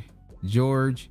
Man population 100,000 and counting. Regina, oh sorry Travis, I forgot you in the acronyms. You and I. Yep, the black community is fickle. Yeah, it pick and chooses when they want to be, I think the outrage was just not necessary. But if you want to talk about it and make commentary about it, that's probably 90% of it. It was just content. They like any shit going on. Yeah, it's kind of dry right now. So we're gonna talk about it. It's kind of dry right now. Regina, beige rage. It's kind of dry right now. So we're gonna talk about it. We're gonna make this a story. So it is. Travis is an acronym for White Zaddy Master Servant. Now y'all. George keep talking about being a White Zaddy Master Servant. That's what he be doing out here to make money. Oh shit. He says George is He's the cuck. Oh, whoa. See, George put me onto these words because he be using them in the damn comment section. I didn't know what this shit was. Yeah.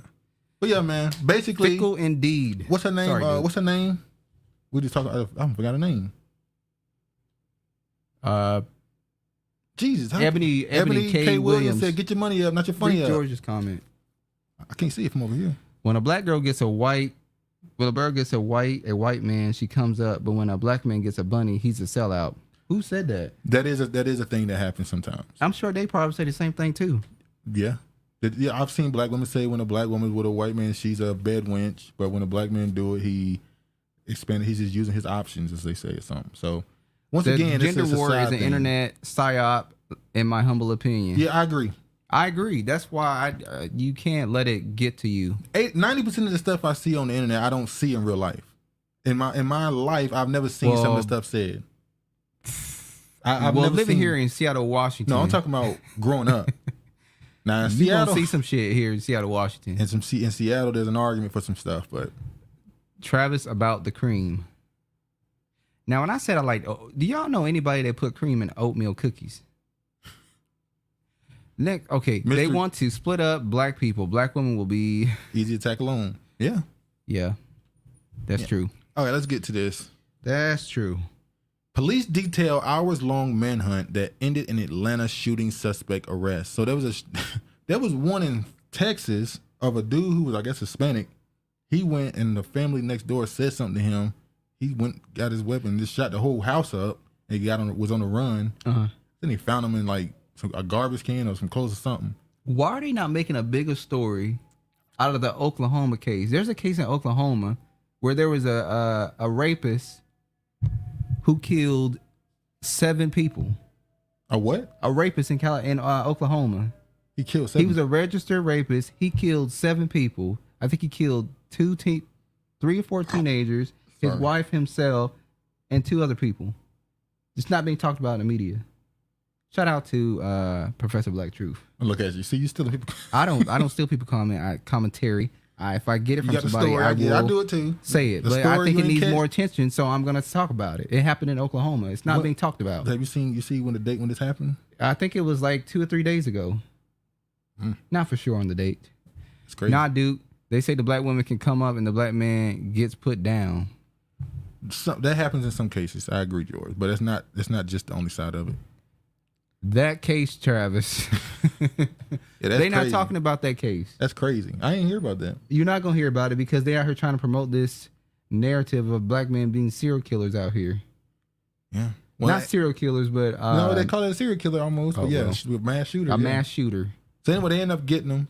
I'm gonna show some video of what happened, but it says after a nearly 8-hour chaotic manhunt, authorities captured the man accused of opening fire in Midtown Atlanta medical building Wednesday and killing a 38-year-old woman and wounding 4 others. Wasn't there a shooting last year where a lawyer got shot up, or a lawyer got shot in Atlanta? You know, it's always a lot of shootings that happen around this time of the year. And there was one that happened at the airport.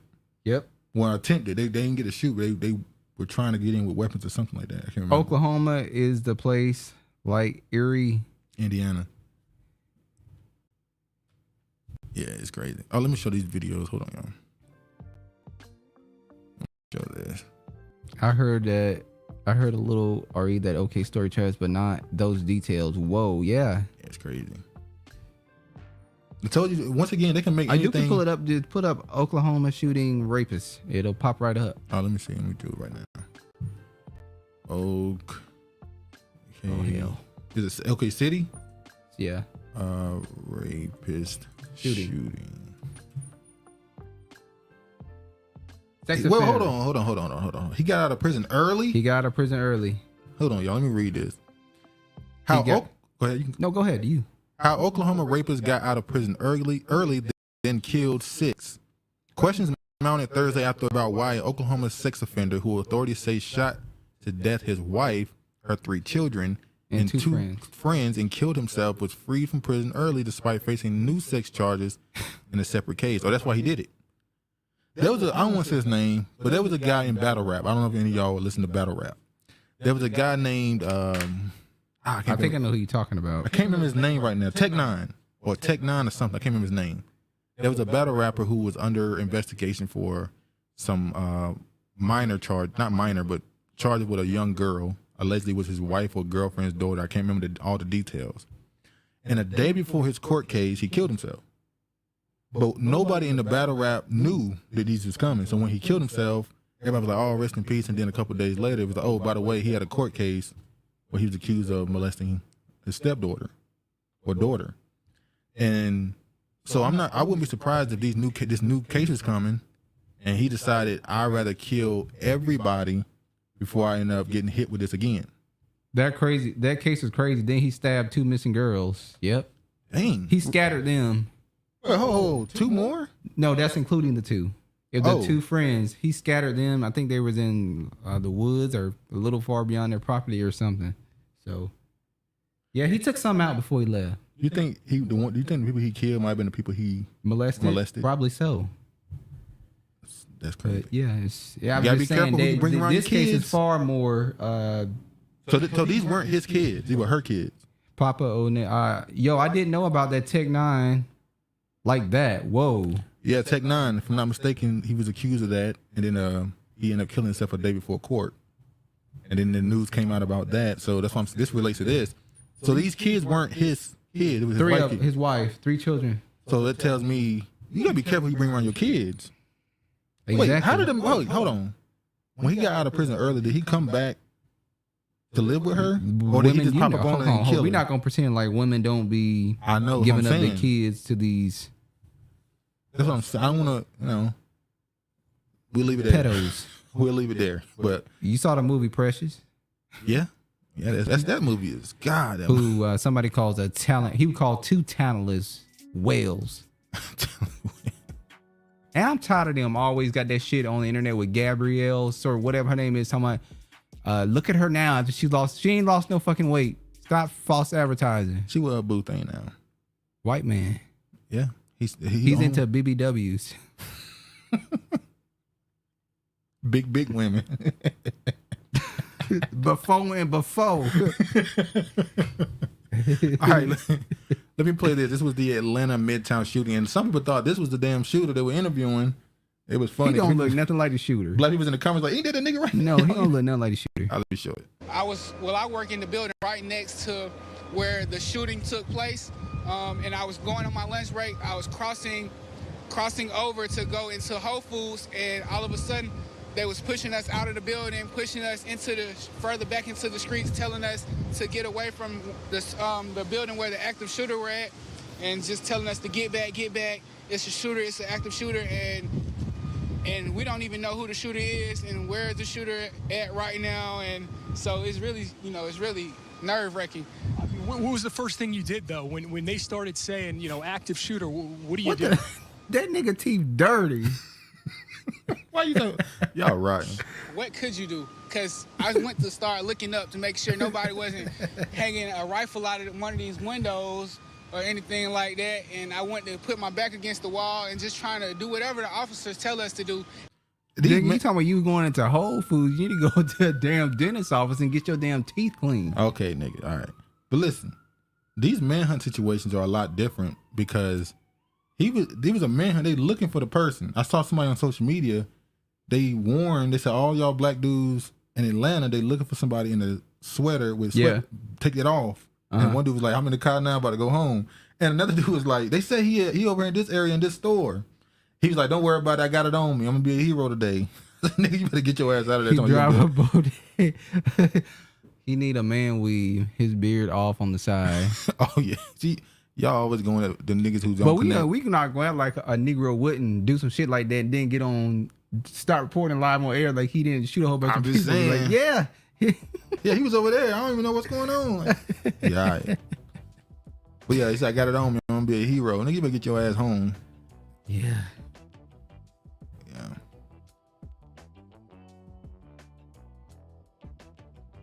All right, let me show this. This is another one.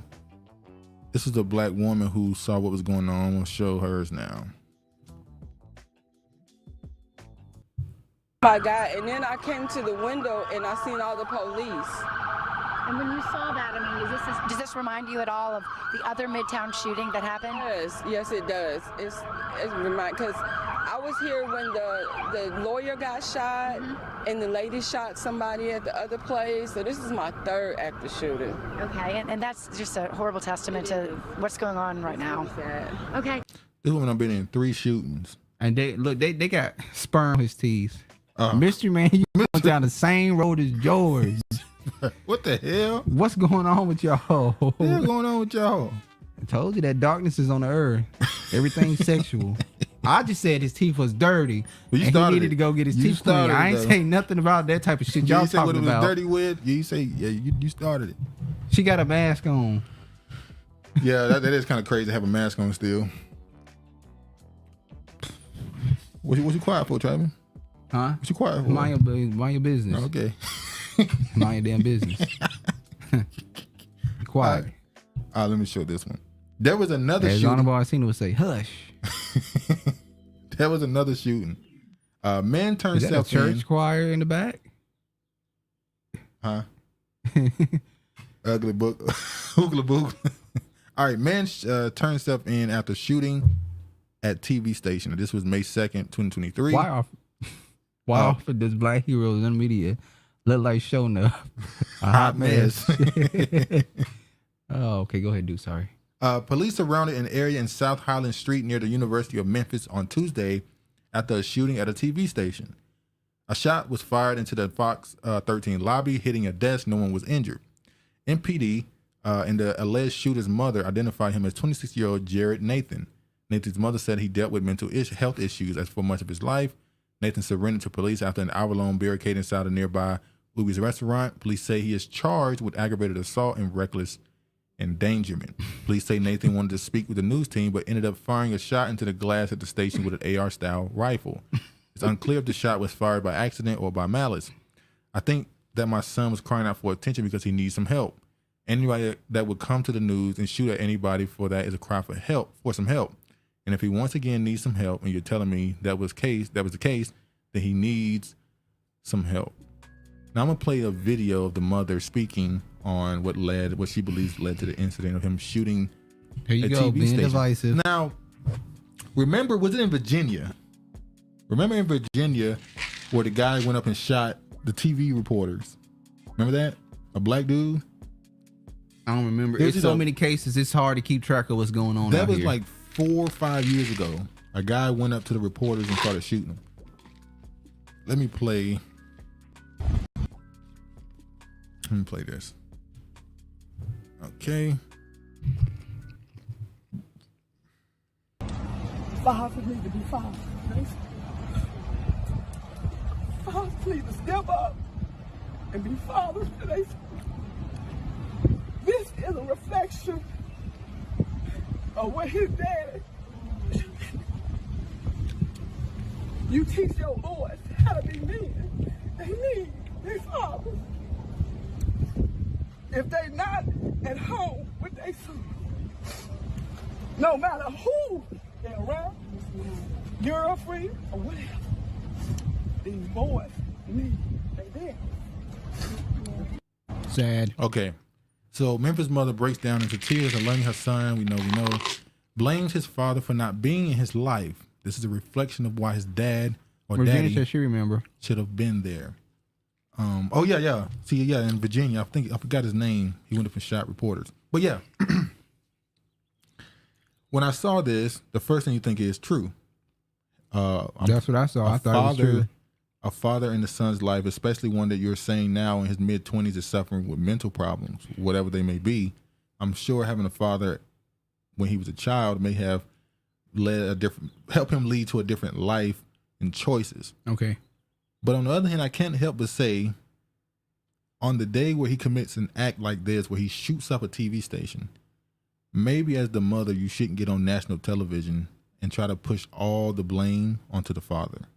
Maybe it was a cry out. Maybe you should say, we, as in all of us, didn't do the things necessary that we... He said, Eastwood said the same thing last week that D. James said, who crunching on the ice? Travis eating ice. I ain't eating no damn ice. Oh, so don't be quiet. Don't tell what I'm eating. I can't say it. Yeah. Please don't tell what I'm eating. Because you know it's going to be another saga in the comment section with somebody. So don't say shit. Yeah. With this case right here, I feel like on national television, after he did something like this, you should have said we. Oh, she said, no. Oh, thinking of another story. Oh, my bad. Sorry. I don't remember what you talked about. My bad. I would say, George, she got a psyop hair with the faded pink.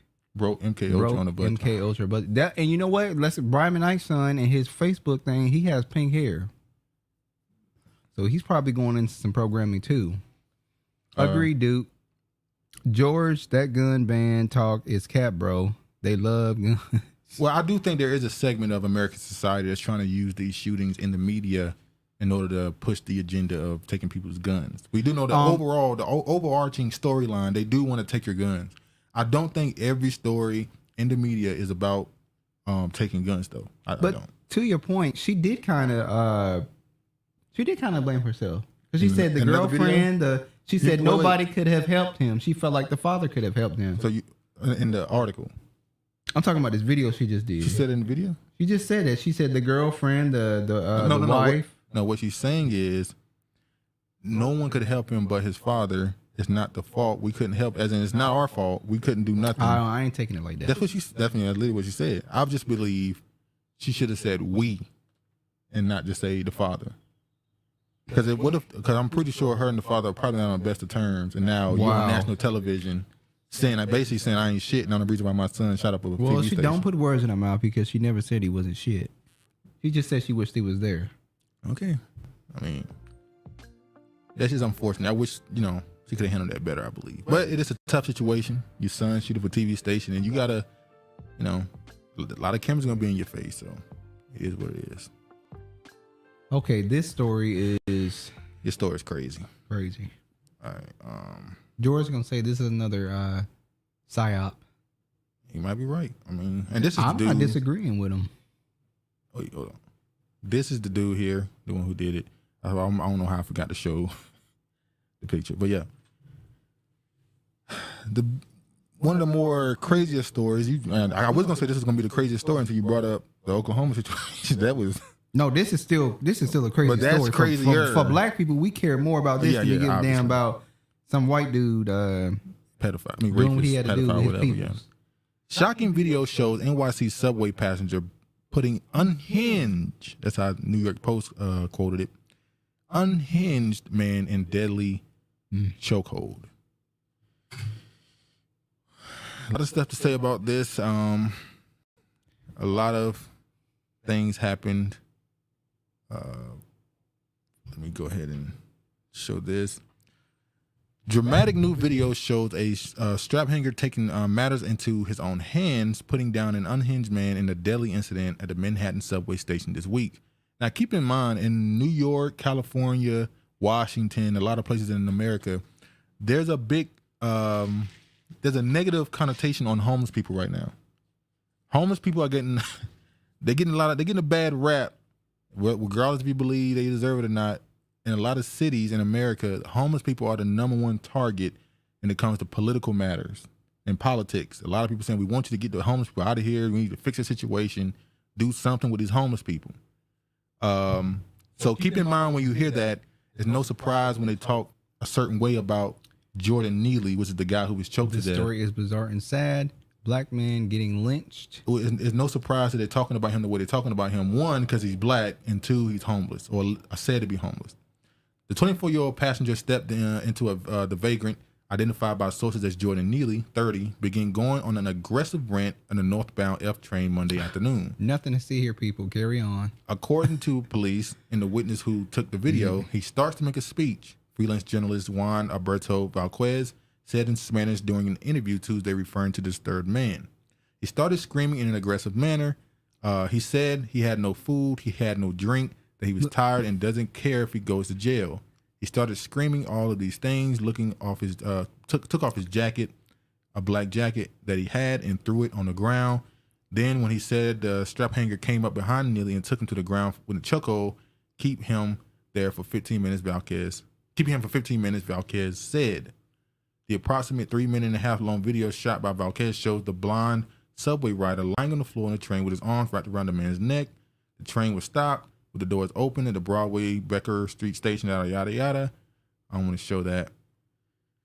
So basically, they choked him.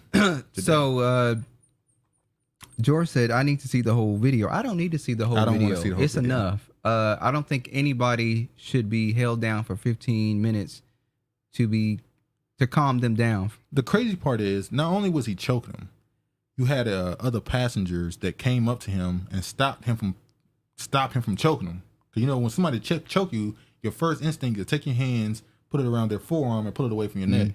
They were stopping him from doing that, which means they are accessories to this. They are complicit. They are part of his death. Regina said, why is the chokehold the go-to for next to guns for white guys? They're paying big money on the homeless, and if in charge of fixing the problem, you're getting rich. Brindley Flawed, normal NY subway day. Look at his records of 40 arrests. Assaulted 62 women, punched her in the face, bruised nose, messed eye. I'm one of those people. Okay, now James, if someone's history dictates how you handle them in the present, then a lot of people can get put to death by. If you're okay with vigilante, you're okay with them taking matters into their own hands and killing people, then America's about to turn to the wild, wild west. Because the same way that dude in Oklahoma decided to kill those 7 people, what if somebody found out he was had a crime of that and decided to go up and kill him on their own? He said no, the other 2 were holding him down too. That's what I just said. They were holding him, stopping him from taking the dude's forearm away from his neck. I think your master had intent to kill him. No doubt about it that your master had intent to kill him, George. That's why I need to see the video. Homeless subway chokehold victim Jordan Neely became complete mess after mom was brutally murdered by stepfather. That's what aunt said. Now, according to them, I think when he was in his teenage years, his mother was killed by her boyfriend, and she was found decapitated. I agree, Regina. All involved should be charged with the murder. His mother was found decapitated and such, and it led to him having to testify against his mother's boyfriend who killed his mother. So that's part of the mental health part that comes a part of it. I'm sure going through something that traumatic would lead you in life to have, not the best decision making. So his father is not present in his life, or? I would imagine not. But who knows? Yeah, Regina, but the only black witness would get charged. I think this was a lose-lose situation. Lose-lose situation. I don't think so. I think they could have put him in the full Nelson. You didn't have to choke him. You could have put him in the Nelson. We live in Seattle, Washington, but however, I take Metro sometimes. I've seen far worse shit than that happen on the Metro, and I ain't seen nobody get up and choke the shit out of somebody till they died. And another thing they keep saying is it's a normal day in New York. We heard that from people from New York saying it's normal to get on the train and see people acting erratic in behavior and stuff and such. But a witness said he was threatening passengers. Okay, it's a difference between threatening passengers and actually carrying out a threat, though.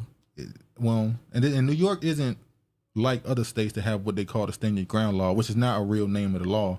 In New York, you can't just kill somebody because they threaten you. That's not how New York works. And look at the dude. He's not a big dude. Yeah. He's small in stature. Agree, Regina. Wasting our mother. He had attacked someone on the train and hurt them. They would have been pissed off. They wouldn't have been that pissed that no one stopped him. She's saying if he did end up attacking somebody, people would have been mad and nobody did nothing to stop him from attacking him. Well, I didn't say they couldn't. If he was actually threatening someone, I didn't say that they shouldn't have held him down or something. The difference is you didn't have to choke. It's a difference between choking someone until they died and knocking the shit out of somebody. Yeah, that's 2 different things. Even if you beat his ass, that's exactly. That's different. That's totally different. That's the extreme to hold somebody for 15 minutes and choke the shit out of them until they die. And not only do you have one motherfucker choking you, you got somebody else holding your hands. Yeah, so you can't. That's crazy. Yeah. So this way, I want to show this. Who is Connor Surgeon? This is the Louisville bank shooter. And I'm just showing obviously the headlines. People just standing around filming this stuff now. That's what they do. That's what they've been doing. That's a new era. Me, the Travis, folks doing obnoxious behavior of some homeless people. Exactly. It's crazy how you know what? Get his ass on the buses up here with these white motherfuckers out here smoking meth on the buses. We need them. Urgent. Now, it turns out Because when this story first happened, the first thing everybody heard of, he said, but he would not calm down. So you hold him down. So that don't mean you got to choke him. Hold on. Once again, we didn't say not to beat his ass. Oh, man. We said you don't have to kill him. There's no justification for them killing him the way they did. There's no justification for it. And with his prior incidents where you say he was attacking people in the public, that's once again, no one's saying don't beat his ass. He tried to push someone onto the tracks the day before. Nah, hold then on. You know what? He should be locked up or put in a mental institute. I saw that and they said that story was false. I don't know if that's true. Los Angeles is a normal day. Sorry, dude. Go ahead. I saw people saying, I'll be quiet. I saw people saying that a lot of these videos that a lot of white people, I'm not saying it was just white people, they were posting videos of homeless people committing acts of violence on trains. They showed a dude pushing a woman to a train. That was not him. They showed another dude beating up a woman. That was not him. That was a whole other incident that happened. So a lot of those videos that people are saying was him was not him. But it also turns out that he was a dancer. He was a Michael Jackson impersonator. And so that led to people feeling like he was being more humanized, other than when it first started, the first thing we heard about was 40 arrests. And he was abusive, he was attacking people in public and all this other stuff. And it says here, at the time in New York City, if you wanted to see Michael Jackson, you look for Jordan Neely. Even among the performers in Times Square who get every high-pitched he right and moonwalk seamlessly, Neely was exceptional. He's actually famous here. YouTuber and Jackson fan Gadget Trish said about Neely on May 3rd, 2 days after he was killed by another passenger on the F train. Moses Harper called him more than an impersonator. He was a tribute artist. Let me show this.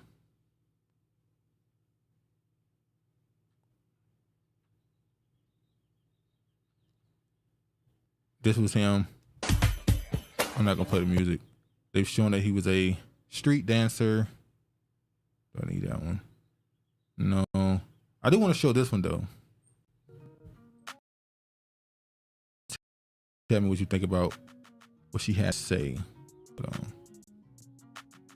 Hold on. We begin with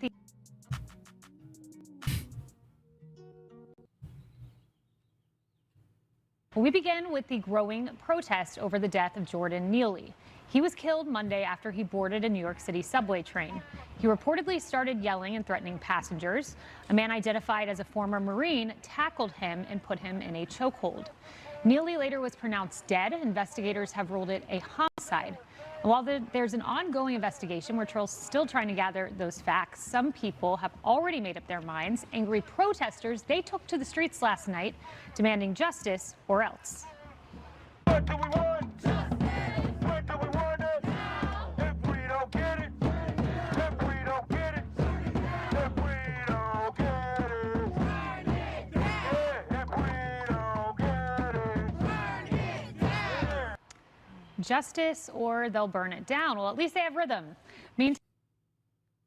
That's just a white bitch being a typical white bitch. That's what that is. I don't fuck with her on Fox News, no way. She said, at least they have rhythm. And we're going to get to that his mystery man. His father is a retired NYC cop. Yeah. Wow. His father is a cop. Whose father is? Oh, yeah, the guy that killed him. Yeah, he's a Y'all cop. notice vigilantes aren't helping, but are also killing black men. Yes, man, that doesn't save him. And let me show this right quick. Now, they are, once again, they're using this as they're using the death of Jordan Neely as another, to bring up the topic of homelessness. Now, what they call the progressives in politics, they've been called themselves the defenders of the homeless people. They're trying to make this about him being homeless. He just, go ahead and read. He just aligned perfectly what you about to probably talk about. Ooh. Bringing forward a new case this year. Can't y'all see? They generate a public black killing yearly. Energy vampires. That's exactly what AOC is. It's funny you said that, Britt. We said it all the time. It's energy. They love using the black man's energy especially in his death, for their political movements and social movements they got going on. Whenever they want to put something political or social, normally it's on the back of some black man's death. The white dude is homeless too. So the Marine is homeless too? Oh Lord, here we go. Jordan Neely was murdered, but because Jordan was houseless and crying for food at the time when the city was raising tents and stripping services are militarized itself, while many in power demonize the poor, The murderer gets protected with passive headlines and no charges. It's disgusting. So we know why she got involved in this because she had to stick her teeth in this conversation. You see here it says medical examiner rules Jordan Neely's death a homicide after subway chokehold. We didn't really need this. We already knew he died at the hands of somebody. The debate people are having is, was it justified as far as him defending himself? It's not justified. Daniel Penny, a 24-year-old Marine vet, is the man seen choking Jordan Neely in the subway death. Now, it took about 3 days or so for his name to actually be released. And I think it started because an article written by New York Post, I believe, they accidentally, it could have been an accident because somebody had to look over it, proofread it, but they put his last name in the article and people went into their research and found him. Let me just show this one. Oh, y'all. Hold on. And his attorneys released a statement. Let me read the statement that Daniel Penny released from his lawyers, or his attorneys, I'm sorry. The law firm of Razor and Kenneth PC represents Daniel Penny, a 24-year-old college student and Marine veteran. Earlier this week, Daniel was involved in a tragic incident in the New York subway, which ended in the death of Jordan Neely. We would first like to express on behalf of Daniel our condolences to those close to Mr. Neely. Mr. Neely had a documented history of violent and erratic behavior, the apparent result of ongoing and unrelated mental illness. When Mr. Neely began aggressively threatening Daniel and other passengers, Daniel, with the help of others, acted to protect themselves until help arrived. Daniel never intended to harm Mr. Neely and could have never foreseen his untimely death. For too long, those suffering from mental illness have been treated with indifference. We hope that out of the awful tragedy that will come a new commitment by our elected officials to address the mental health crisis on our streets and subway. So his press release was more about the mental health situation, and we see the other people in the politics making it about the homeless situation. And that's what they had to say. Hold on. What do you think about his press release? Sorry, I had to go to the door. What'd you say? What do you think about his press release? Which one press release? Sorry, I didn't hear everything. I didn't hear everything. You saw me step away. Yeah, he basically said it's unfortunate that he died, gave condolences to the family. And then he said it was about they need the cities, the officials need to do something about helping people with mental illnesses in the streets. So he's trying to take it off of his son? Well, it wasn't. It's his son's. It's his lawyers, the attorneys. No, his son killed somebody. That's what it ultimately boils down to. This is his father, who is a colonel, chief inspector of New York State Police, retired. This right here showed me why his name wasn't released at the beginning. And this is why when he was brought in, he was immediately let out because some of it had to do with his father being a police officer. I'm sure also he's retired. They also said they wanted to do a investigation. Now, I'm not going to go too far into conspiracy. Regina going down the conspiracy lane. I know. What do y'all see when you see this picture? Now, keep in mind, Jordan is on the ground laying there. What do you see when you see a dude wearing a backpack with a hat on like that? Where I'm from, we see this. This is normally undercover cops that's dressed like this. Normally, when I see these people, when y'all see this, what do y'all see? Does this look like 3 random civilians that just so happen to be on the train and subdue the guy who they said was threatening them?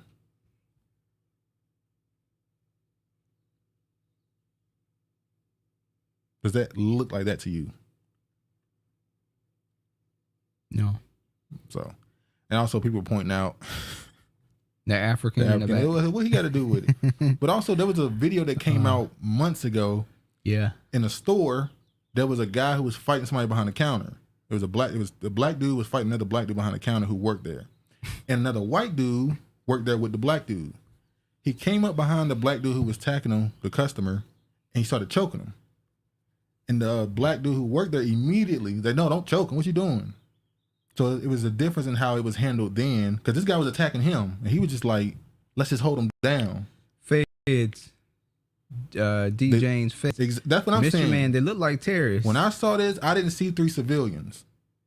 just don't look like 3 civilians. The chat is going down the conspiracy rabbit holes. I just had to show that. We talked about it from the... Looked like a Confederate Yankee soldier. We talked about it from the two-dimensional perspective. Is it right or wrong? Was he threatening them? They have to protect themselves. How do you handle the situation, which can be complex? But on the end of the day, does this look like some shit? It actually happened the way they said it happened. But yeah, let's move on. No jail time for NYC driver who sped car into Black Lives Matter protests, given lenient sentence. One of Catherine Castillo's victims blamed white supremacy for enabling her to believe she had the right to end the lives of anyone that got in her way, especially Black Lives Matter protests. Let me ask y'all a question. Y'all are out driving in the city and you got somewhere to go. They keep creating a public killing till they get the right out. Cry and support. It's sad, but it works. Started with Tavon. Was Trayvon the most? What's the one with the guy who was shot? Tavon. What was the story of the guy who was shot in New York on his wedding day? Sean Price. That happened like 2006. There was a dude in New York, a black dude in New York, who was on his wedding day in the limousine. He was shot like 100 times in his car. I think that might have been one of the first ones. Obviously, we can go back to all the Rodney King. Sean Bell. Sean Darren Bell. P. Shout out to Darren P. What up, Darren? What up? Not as popular as Tavon. I don't know, man. I'm from North Carolina, and we knew about that story. We knew about far from New York. Huh? I'm just saying it's a different. Who's in the South? Even we knew about the Sean Bell story. Yeah. I remember also there was a story that happened where a group of black kids got in a fight with a group of white kids in the school. It was a race war at the school, I think in Alabama. That was like 2007. And there was another story, I'm sure you remember this one, of the black dude who was go ahead. Are those UN Crime Stopper recruits? Remember that story of the black dude who was dragged by the pickup truck? That happened around the same time. There was a black dude who got dragged by a pickup truck. So there's been some stories that's happened before. I remember Trayvon. that one. Yeah, there's been some stories that happened before Trayvon Martin, but yeah. But what would y'all do if you're driving around and one of these protests is happening and you got somewhere to go and it's around your car and start, are you hitting the gas? Or do you just let them pass? It depends on, are you talking about you're a black person in a white protest? Like any the alt-right or any protest? Black Lives Matter, you wouldn't feel comfortable? Or you would? I'm saying you got somewhere to go.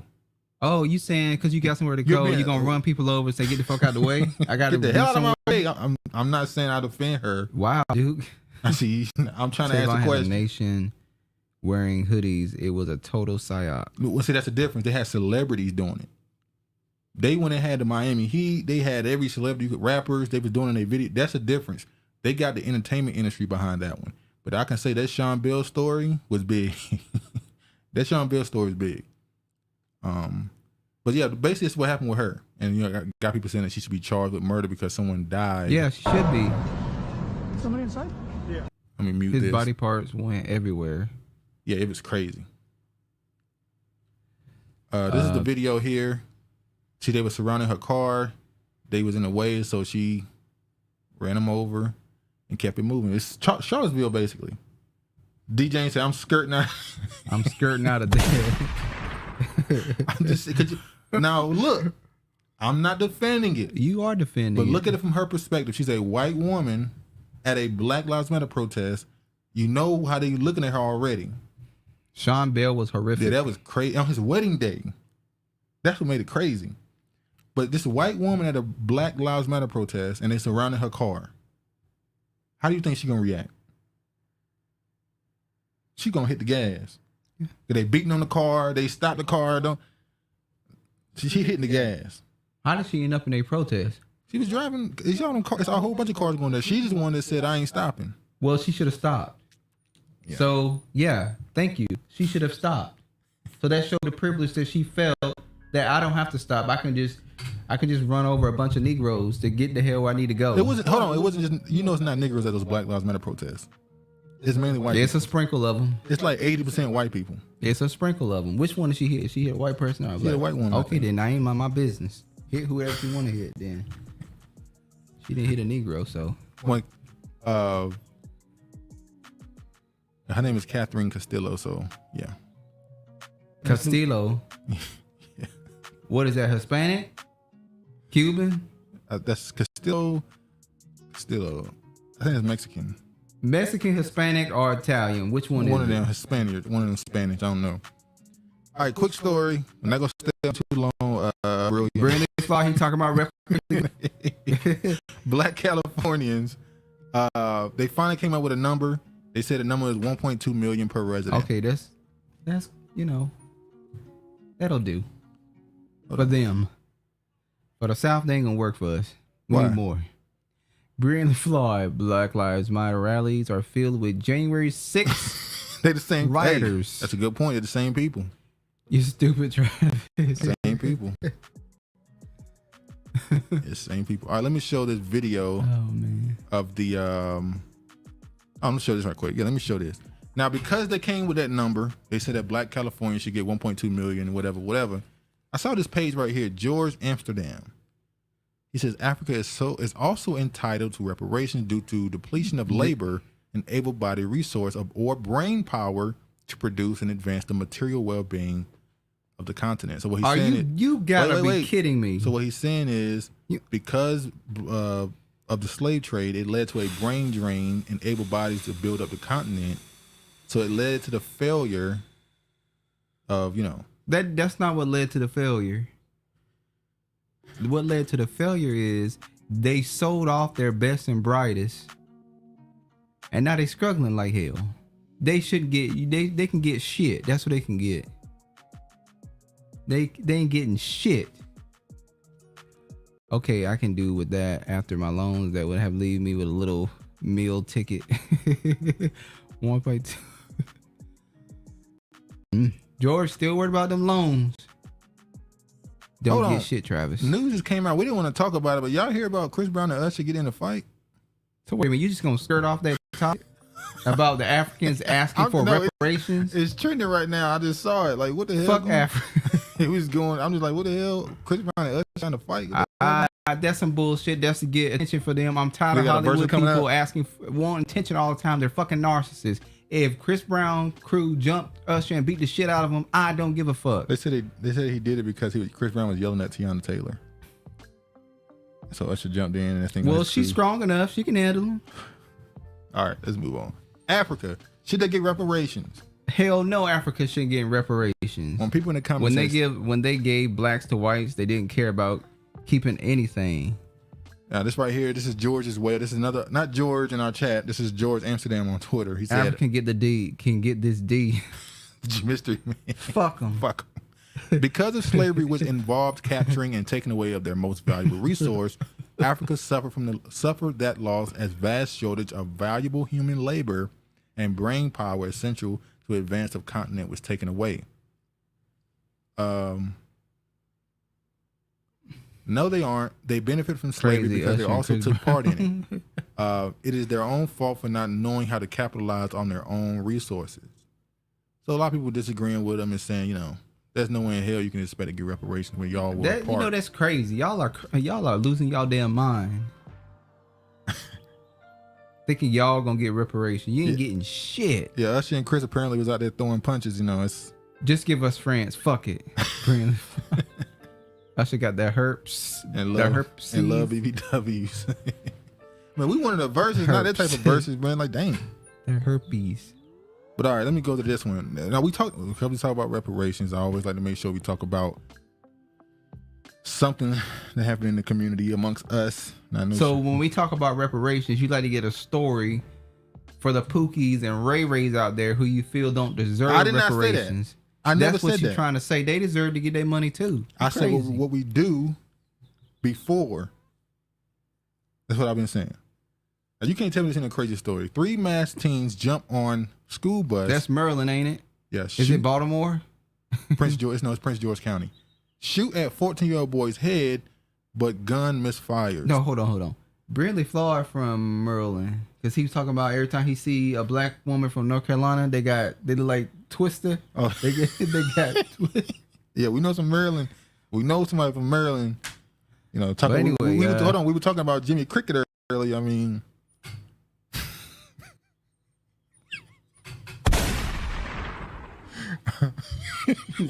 Ugly ass. Ugly. Ugly. All right. Now, what do you think about this? These 3 teens jumped on the school bus, tried to shoot a 14-year-old boy in the head, but their gun jammed. That was, to me, it was not that person's time to go. That's why the gun jammed. That was a blessing for them. But on the other end, as Dr. Umar Johnson said, as we've seen throughout the scriptures, everybody can't make it. Everybody can't make it. Some of these people got to go. I agree with that. And I said this, and people say you got to try to save some people, but it is what it is. Sounds about right. Crime has moved out of the city to the county. Section 8, damn, Lord niggas, savages. Yeah, I heard about God was on those boys' sides. That's true. Yeah, he was on his side heavy. Because there ain't no way that a gun, they shoot it 3 times and it jams and it doesn't shoot. That means it's not your time to go, that you're still... No, they didn't shoot 3 times when you probably... It said 3 times. They shot the gun 3 times and it wouldn't shoot? I'm pretty sure it said 3. Dang. Go down the article. One of the mass teens pointed the gun at the boy and pulled the trigger 3 times. 1, 2, 3. And that lets you know that there is a greater power, the Most High. You have a date, and that was not their date or their date. But yeah, exactly. Say both of them. So they're both given chances. On site, run up on you. Damn. See, I knew it. I knew it was coming. Umar. Motherfucking Umar. There you go. This was an attempted murder, plain and simple. Call it what it is, said Martin Diggs, head of the Bus Drivers Union. How do see now? This is where it comes into play. Do bus drivers need to have a piece on them? I was thinking about that. Now, this is how dangerous that gets, though. That's true, because they can try to blast kids. We know parents like to run on the bus sometimes when their kids say the bus driver said this and that, and you run on that bus you want to, and that bus driver got that thing on them, and next thing you know, you talk about my baby. Fuck Umar donations. Fuck Umar donations. Fuck Umar donations. He said 3 times. You don't like the support. But you can't give bus drivers guns because now every single interaction they have with a parent, let's say their kid got in the bus on the you know what? That tells parents, because we've seen stories where parents have ran up on bus drivers and their kids, and they didn't do anything to their kids and they beat them up. Yeah. So if you run up on a bus driver over your kid who was bad as hell on the bus, then you're going to get popped. It's just as simple as that. You gonna pop their ass? Because it's coming to the point where you have teens running up on buses trying to kill students. And the bus driver probably sitting right there like, they couldn't do shit. They could have shot me and the kid. Like, they could have took everybody out that was on the bus. Scary, man. Stay scrapped, protect yourself. You know how they say you stay safe? No, so you gotta stay dangerous at this point. Don't stay safe. Stay dangerous. Nah. Bus drivers got attitude. Oh, not yours, and they deserve it. Wild West. Yeah, it is. Look, when I was a kid, I had a bus driver, and she didn't play. She was strict. You couldn't wear cologne, perfume, because it bothered her allergies. But if you do what she said, she'd give you a nice tune, singing. Yeah. She just had rules and regulations and boundaries. Some of these schools have security guards on them. They should have veteran guards, schools, and the buses. Okay. Those who are taught by their parents. I support bums before I support Umar. Well, you support yourself.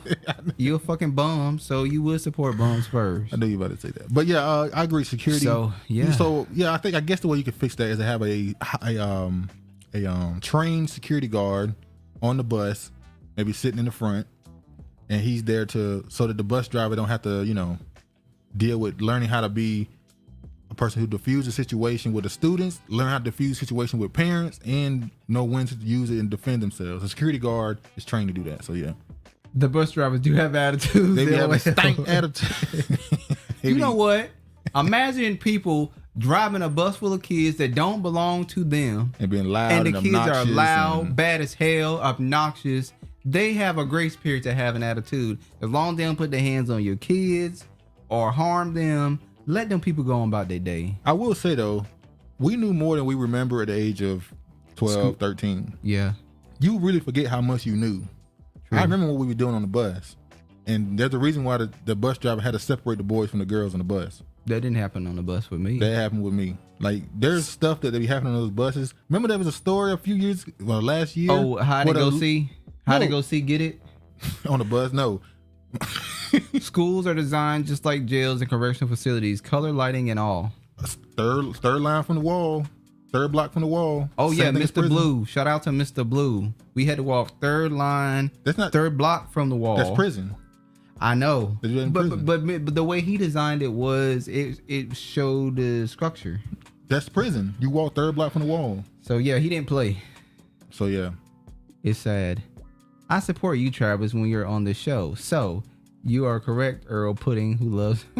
No, you know what, George? You those homeless people that be on the bus begging for food and acting a fool because you're hungry.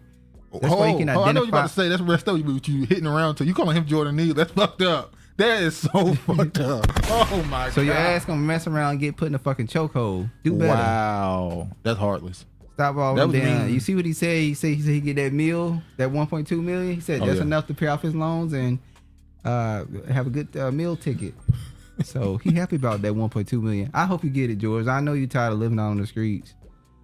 Homeschool if possible. That is true, Brinley Fly. And I agree, DJ. It's the parents. It's the parents, definitely. A lot of these kids now need their ass whooped, though. They do. You know, when I was a kid and I heard adults say these kids need their ass whooped, I would think they always say that. Now that I'm older, it's like, these kids need their ass whooped. Because up until about second grade, I was a bad kid. Yeah. I was pretty bad. Never a bad kid. I was never a bad kid. I completely was different after seventh grade. I was pretty bad. Like if I didn't get a sticker, because you used to get stickers at the end of the day based on how you behave. Yeah. If I ain't getting no sticker, it was chaos. All hell was gonna break loose. I better get a damn sticker on that wall. I ain't getting no sticker. Ain't nobody getting no sticker. Yes, homeschool. And then I remember there was a teacher that pulled my ear, and my ear was red when I went home. Oh yeah. See, that's now things weren't good for the teacher. Now you're trying to throw our mama under the bus right there. Things weren't leave that good alone. for that teacher. See, now you point that out. Leave that alone. All right, let's move on. And then I had a friend whose breath was stinking in the second grade. Yo, why you always talking shit about that person? Because I can't get over the smell. I had to tell him. We've adopted white parents and it's showing. Yeah, we spare the ride and spoil the child. But every time he get a chance, he bring up this person whose breath is stinking. Like, leave that person alone. They done got older, they moved on in their life. Breath probably still stinking. All right, let's move on. Shame. Halitosis in the second grade. AI will cause significant labor market disruption over the next 5 years, says World Economic Forum. We already saw this. It said it's going to cost over 300 million jobs worldwide. But it's already taken... LOL, stinky. Stanky. Stinking ass breath. Smell like... What you say it smell like? Smell like when a piece of rice gets stuck in your tooth when it's been there for over a year. Smell like... rice stuck in your tooth. Look at yours. Travis don't say I'm about to work 2 jobs, 1 security and 1 community outreach to support you and Umar with resources, working 16 hours a day, but I still have time to give you smoke. They don't want no smoke. Regina said, we adopted white everything. How the hell you gonna be a security guard? White can't be a security guard. Shit. All right, come on. Chegg CEO calls 48% stock plunge over Chat GPT fears extraordinarily overblown. Chegg CEO Dan Rosenwig called 40. We just read that. The shares tumble after Chegg's warned late Monday that Chat GPT was potentially impacting Chegg's new customer growth rate. Chegg's on Tuesday, driven by comments on company's earnings, the shares rose 8% in extended trading during Rosenwig's TV interview. So Chegg's is a tutoring service for people. It's a tutoring company. It helps people with educational tutoring, all the other stuff. And they say that their numbers are dropping as far as people who are using their service because people are using Chat GPT now. Are you terrified of AI? Because you keep talking about this shit. Because it's probably the most important thing in the last 40 years. Is it going to affect you in your Chat GPT is going to be as important as the internet was when it was. I agree. Like this is changing the world, and there's nothing that anybody can do about it. I'm not saying you need. My point is, I think like how the internet came about, and I think it affected people's jobs then. That's probably just how they feel about this. I think it's worse. Internet took a while to get rid of retail stores. It took a while for Amazon to come along and get rid of all these get rid of all these retail stores and companies to go under. We're seeing immediate reactions to Chat GPT, which is still in beta state. It's still early. And it's going to get rid of so much immediately. It's big. Yeah. But the things that are deemed that are, if you have skill sets, it won't get rid of that. Well, yeah, obviously people will adapt, and this will be used in different ways for negative and positive reasons, but it's going to cause a big change. People really not bound to the AI or Meta? Definitely not Meta. I'm on skateboard now, Mom. I got the skateboard for me. Whoop your skating ass. All right, these are the top 10 most in-demand jobs worldwide. This is not my article. Okay. Could Chat GPT create a new religion?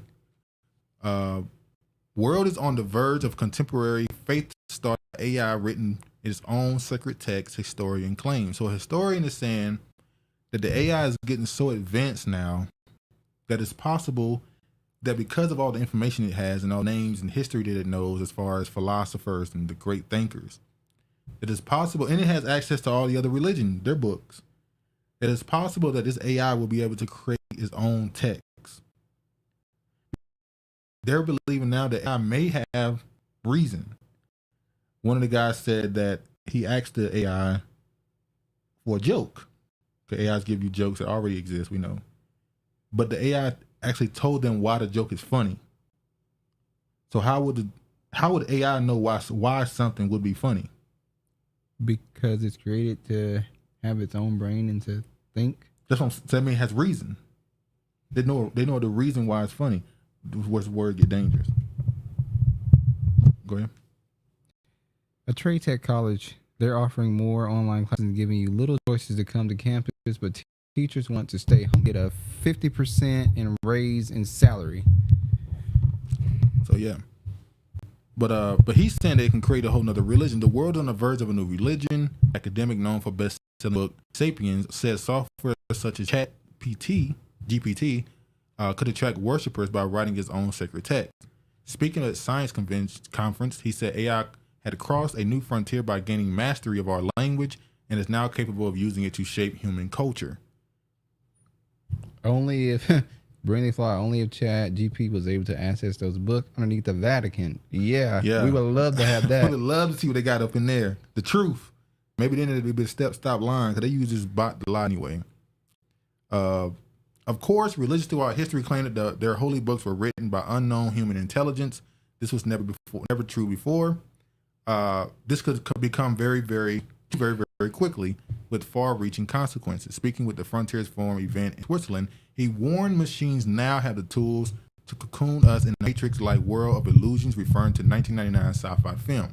The Hollywood blockbuster depicts a dystopian future in which humanity is unknowingly trapped inside a simulated reality that intelligent machines have created to distract humans while using their bodies as an energy source.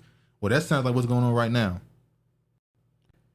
AI, I think I'll give a psyop. Well, agree, Kiefer. I think its creation is I think we're in the beginning stages of it. So everything we see now is not important. I think in 1 year, 2-3 years, it's going to be much different. What people are using it now for small things. I need a title for this. I need you to write me a report here. I need to do my whatever. In 5 years, it's going to be much different and used for much bigger issues. All right, let me see this. AI's godfather, Geoffrey Hinton, warns of dangers as he quits Google. Don't this always happen in movies when they invent something and then the person who invented it come out and say, I regret it? You don't regret it. They do this in the movies all the time. It's crazy. Let me go jump to this one.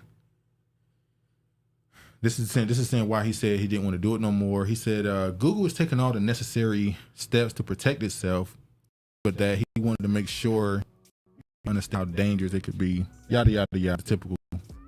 I use AI and Chat GP. Absolutely insane. I'm not the person who did it. Don't want me to say it, but someone used it for a certain reason, and it was able to do what they wanted to do in 8 seconds.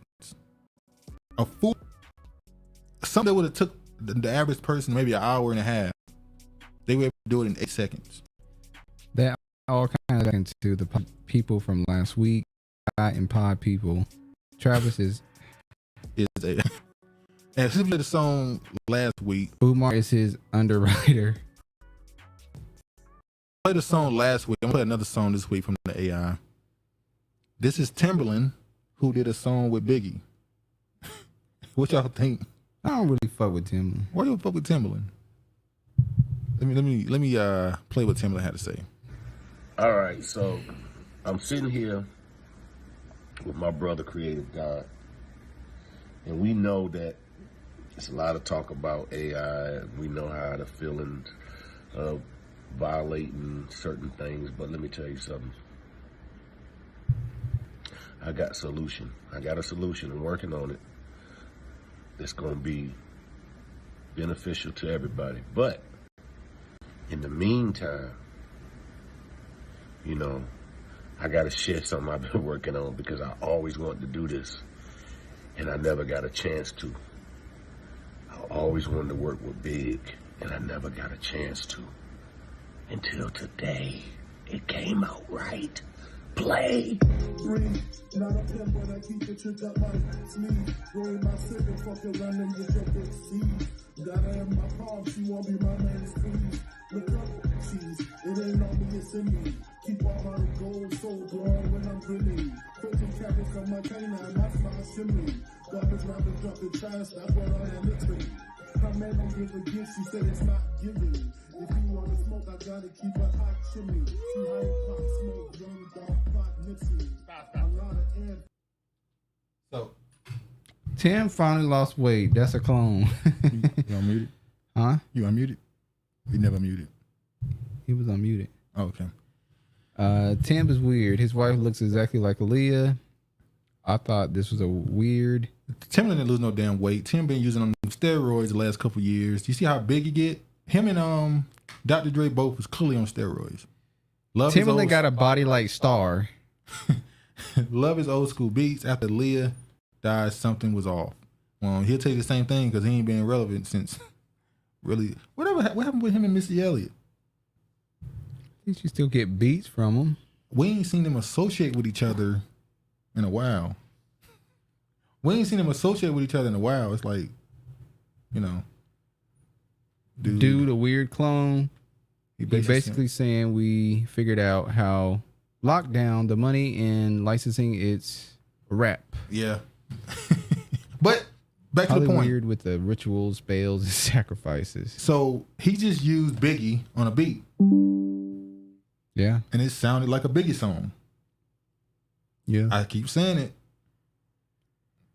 These writers in Hollywood complaining about, not getting paid their wages and all that stuff, but AI, man, about to get y'all up out here. Timberland built like a butter knife. Oh, shit. He rounded at the top. All right. Let me show this real quick. Oh, shit. Judge says J.P. Morgan could be liable for Epstein's sex trafficking if Stanley knew about it. So this case that happened with the woman in Trinidad. What country was it? It was Trinidad. It wasn't Trinidad. It was St. Lucia, St. Thomas something. The one one of those Caribbean places. Yeah, she's the one who officially sued, fired. But now that case is already in news, so it's going further. And a new thing that's been revealed, another supposed new documents show Jeffrey Epstein had meetings with Ehud Barak, Noam Chomsky, and Lawrence Summers. They ain't gonna do shit about it, so why are they talking about it in an article? Nothing's gonna come about it.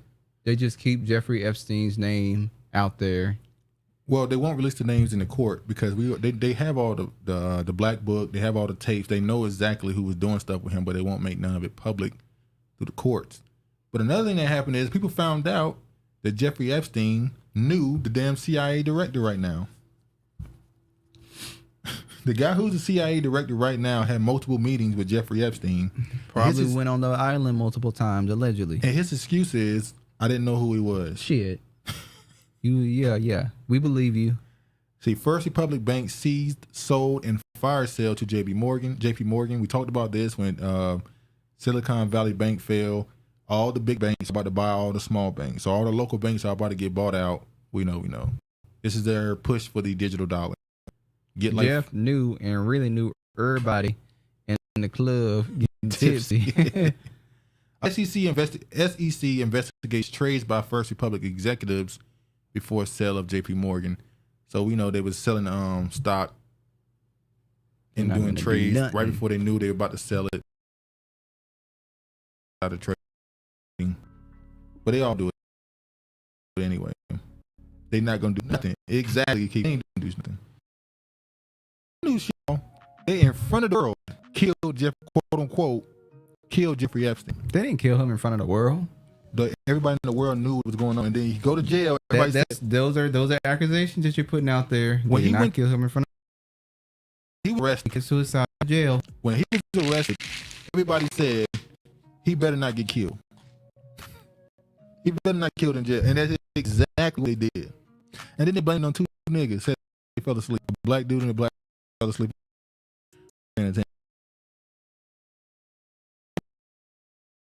Took nuts, but no Negro falling asleep on the job. Look at it. See how racist it is. He is. Racist? How can I be racist? I'm black. Oh, you go. Adams rebuked Texas governor for targeting cities with black mayors to bust asylum seekers. Well, he's finally blaming. Hold on. Sorry.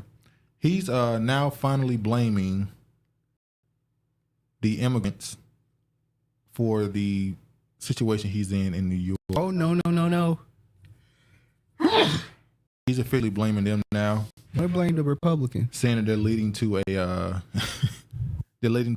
lowering living standard in the state. What are you doing? What you mean? Okay, dude, I just sneezed in the damn mic. You want me to do that, or you want me to mute up? Because I'm looking up, I'm like, what you? I didn't know you sneezed. I didn't hear it. My fault. All right, but yeah, he's now blaming the immigrants for it being not a good living situation in New York. New York City Mayor Eric Adams blasted Texas governor for his move on Monday to resume busing migrants to cities led by black mayors, season, including New York City across the states. Not only is the behavior morally bankrupt and devoid of any concern for the well-being of asylum seekers, but it's also impossible to ignore the fact that Abbott is now targeting 5 cities run by black mayors. Adams tweeted, "Put plainly, Abbott is using the crisis to hurt black-run cities." I knew he was going to say that. Travis ain't black. Allegedly, he related to Umar and terrorism. Yep. You know I got this weak-ass immune system. I ain't black, so it's allergy season. Blame the administration. These people keep voting for this. They seriously don't get it. LOL. I agree, Kiefer. They walk into this. Bless you. They walk to that burning house proudly. Oh, yeah. Regina said, bless you. All right. Now, speaking of immigrants, remember we just saw Lori Lightfoot get the boot because what she was doing with the whole asylum, what do they call it? Sanctuary city thing. And to be honest with you, that's where primarily the sanctuary cities are, where there are black people, mayors. And we see the mayor now of Chicago is getting some heat because people are like, we got rid of them to bring you in, and you talking about doing the same thing. And he wants to do it more than Lori Lightfoot wanted to do it. That white dude said that you're gonna look at Lori Lightfoot like she was the best mayor ever when he get in there. So anyway, South Shore residents blast plan to turn former school into shelter for migrants. We don't want them in this building. That is the same thing that happened in Chicago. They want to turn an abandoned school into a center for immigrants. They was like, we clearly ain't got the money. We can't keep the damn school open. But y'all got enough money to turn it into a shelter. He should marry Lori. Taylor Hayes. Residents say the neighborhood is in dire need of the resources being used to help asylum seekers, and that the city should instead house them in North Side. Well, I know the reason why they were sending those immigrants to black dominant areas. And this is in Chicago. They want them to take over the area, I believe. The black area? Because what were they? It was already something going on with Chicago where the districts. Yeah, they were fighting over the alignment of the new districts and stuff. That's why they're doing that. So black people, so they can have more numbers than black people in these. Have more influence in the political landscape. Exactly. That's why they're doing that. And it's more than they say, at least. Damn, Dr. Umar. Damn, Umar. In a chaotic meeting Thursday, South Shore residents demanded city officials house immigrants arriving in Chicago on the North Side rather than in a shuttered local school, saying the resources being spent to help them should instead be invested in the South Side. Officials were prepared to deliver a presentation on the shelter plan at the meeting, which was held at South Shore International College Prep. But as it was set to begin, they were drowned out by an audience members yelling, "We don't care," and "We don't want them here." Yep, I agree, Kiefer. They voted for it. This is where the saying all skin folk ain't kinfolk. The mayor isn't going to do anything to help the black community. I totally agree. But they voted for it, so I don't feel sorry for them. Literally voted for it. They literally voted. Yeah, they literally voted for this dude. He said what he was gonna do. They can't get off that plantation. You know, officials were so yeah, others yelled, "Send them back and close the border." Somebody said, "Build a wall too." Someone in the crowd held up a sign that read, "Build a wall 2024." That means they voted for who? Trump. They voted for President Orange. Yeah, AKA Trump. Locked up. They getting fed up. He got a hit out right now on iTunes. You won't let me. Better than the original. Those in the audience who wanted to hear the city's said it.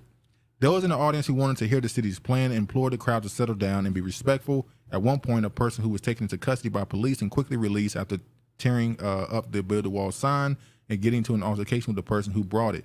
So he tried to fight the person who brought the Build a Wall sign. So who tried to fight the person? The mayor? No, the dude who got arrested for tearing his sign up. Oh, he went and tore my sign up. So the other dude got arrested. So he was like, "So this is the Build picture. a Wall 2024." And it's only like a handful of white people, so they can't say it was the white people doing it. So burn, baby, burn. Burn, baby, burn. I hate to say it, they're going to get exactly what they deserve. LOL, shaking my head. It's unfortunate. LOL. It's unfortunate. All right, those damn spells, all systems on the mind. Mm-hmm. Yeah, systems like. Jury says Gillum not guilty of lying. That sign. Yeah, Build the wall. Build the wall 2024, baby. Jury says Gillum not guilty of lying to FBI. Deadlocks on other charges. Shameful. The jury deadlock on all charges against advisor Sharon Letterman Hicks. So this case still going on. His wife, she's still standing by her man. Stand by me. She's still there. Even though he did what he did. Buck a naked. I keep saying it every time you bring him up. When he ran for office and lost, we were like, wait, what? And then we looked at the numbers, and the black people didn't really come out. They didn't vote for him, really. And it was like, what the hell going on? What niggas know? And then next thing you know, bam. Locked up. Pictures come out. Travis, favorite artist, Dave Manson. There's only you and me. And we just disagree. I don't know who the fuck that is. That's who you listen to. That's who you know. And you trying to flip that shit and put it on me. That's what George does. All right, let me go to some quick stories right quick. DeSantis signs law allowing death penalty for child rape, defying U.S. Supreme Court. I agree. Ruling. I'm surprised. And there's so many people that we know who against it. When I saw this, I was like, this might. I see people are constantly attacking Florida for what they do. We agree or disagree with some of the stuff they do, whatever. But how is anybody disagreeing with this? I remember that all celebs flying to vote for him. I wish I could find the video. Talking about Andrew Gillum. Oh, yeah. They was all trying to ride with him. Yeah, I mean, when I saw this, I was like, this is one of the easiest, I agree, things he's done. No, he done some other shit, too, that was worthy of being in the headlines of he did some shit. No, I'm saying this is the easiest one to be like, agree? I don't disagree with this at all. Why are y'all mad about this? Listen, Texas, Texas look good too, but Florida looking better and better every day. Florida. Colorado Dems vote against harsher. Travis named those 5 Brian McKnight songs. Yo, they really act like Brian McKnight don't have 5 songs. This shit up there on the screen. What? Brian We'll do that. Hold on. Colorado Dems vote against harsher penalties for indecent exposure to kids because it could ban drag shows. Okay? So they're worried about if you put harsher penalties on people who do indecent exposure, so trans are going to be doing some type of there's something may drop out of their dresses. No, that is exposure. They can be if you in the damn front of kids with drawers on, and bra and panties and all that stuff, that's considered indecent exposure. Yeah, we should be able to arrest you for that. They're agreeing that it is that. That's why they're against it. Let me play this video. George, come on, man. He can't stop. Cross Your Mind is the only one I can think of. Wow, y'all really, hold on. Y'all really trying to disrespect Brian McKnight. Let me just go ahead and pull up the songs for them. It's a shame. Hold on. Because y'all kind of talk shit about Brian McKnight. Well, he deserves to have shit talk about him. Hold on. I'm going to all his songs. Hold on. We're just going to go through Google. I didn't have to go back one. The only one for me. Hold on. Anytime. Hold on. All right. These are all the songs. Which one's the hit, Trev? Back at one. The only one for me. Anytime. Do I Ever Cross Your Mind? Hit Show More. That's all hits? Let It Snow. That's a hit. What are you talking about? I'm not debating this. You're debating with them. He has 5 hits. What are y'all talking about? See? Moist, moist, moist, moist, and forever moist. Fuck y'all. No. I like Brian McKnight. See, people say she like Brian McKnight. No, you have to look them up. I didn't have to look him up. I hate Let It Snow by the Boys to Men. Brian McKnight was on there, and I only remember when he sang to Gina when Martin proposed. Damn, Sassy Shantae. That proves my point. He ain't shit. No, he's not shit, but he has songs that are hits that are popular and some people like. You can't take away somebody's talent because of shit they do. You whack, George. I didn't know Brian McKnight's from New York. He qualifies. So he might be a tether. He from Buffalo, New York. So I didn't know that. We don't know. All right, so y'all got one last cry count. Y'all got it out of your system now. Only one last cry count. And Polynesians can't have Brian McKnight. Brian McNever. She said, then Polynesians can't have Brian McNever. Let It Snow remake. It don't count. I like Brian's songs too. It's his real situation that's shady. Yeah, it's situation. Yeah, it's kind of crazy. Y'all act like I'm out here being a Brian McKnight supporter, saying, don't cancel him. I don't give a fuck. What I'm saying is the man has songs and you can't deny his talent. Yeah. That's simply what I'm saying. But you know, George loved to stir shit up in the comments section.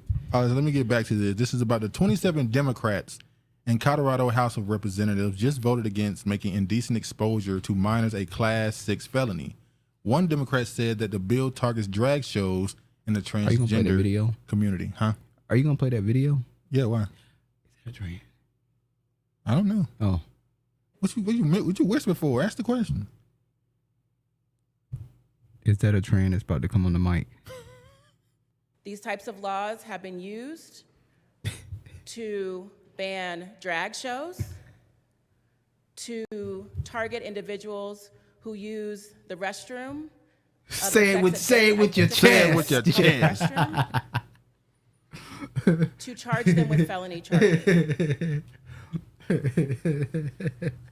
I am very concerned about the attacks against the transgender community that are happening across the country. When I initially read this bill, it did not even come to mind, for me either, as an advocate. But as I've looked at the bills and as I've talked to my colleagues who are fighting these types of bills across the country, it's very clear to me that the language is very much mirrored in some of the laws that have been used to target members of our community because of who they are. Did this nigga just call me a McNugget simp? McNuggets ain't even a real piece of chicken. It's not even real chicken. That's why it's called McNugget. So I'm not even real. I'm a fake simp. What's the next? Keith Sweat told Bryant he want all his turtlenecks back immediately. Now hold on. Yeah, Keith Sweat's got hits, but does he sound better than Brian McKnight? You know, whoa. Who sounds better, pause. Brian McKnight or Keith Sweat? Is that even a debate? You think Keith Sweat sounds better than Brian McKnight? I'm taking Keith Sweat over Brian McKnight every vocals. day. Just vocals? I mean, okay. Travis love his creative artists. Turtleneck. Turtleneck. Yes, he does. I saw Keith 2 weeks ago. I'm taking Keith though. Music, voice. I'm taking Keith. Okay, that's your opinion. Let's not act like when you just see Keith go against. You gotta see the trans kid in California beating up on girls. The girl don't want him in the bathroom. There's a lot of stuff going on with that, and it's funny because that kicked off. Were they black or white, Kiefer? That kicked off in 2004. Was it 14 with the look at that. Keith is whiny. Kiefer. I'm taking Keith. There you go. Keith Sweat song, Bright Midnight vocals, and that's a vocalist in the comment section. Yeah, Regina is our vocalist. But Brian said, Keith said that's crazy. Look, I agree. Sassy Shantae, he get them draws though. He a panty dropper. A panty dropper. He not Johnny Gill even. Johnny Gill is the best.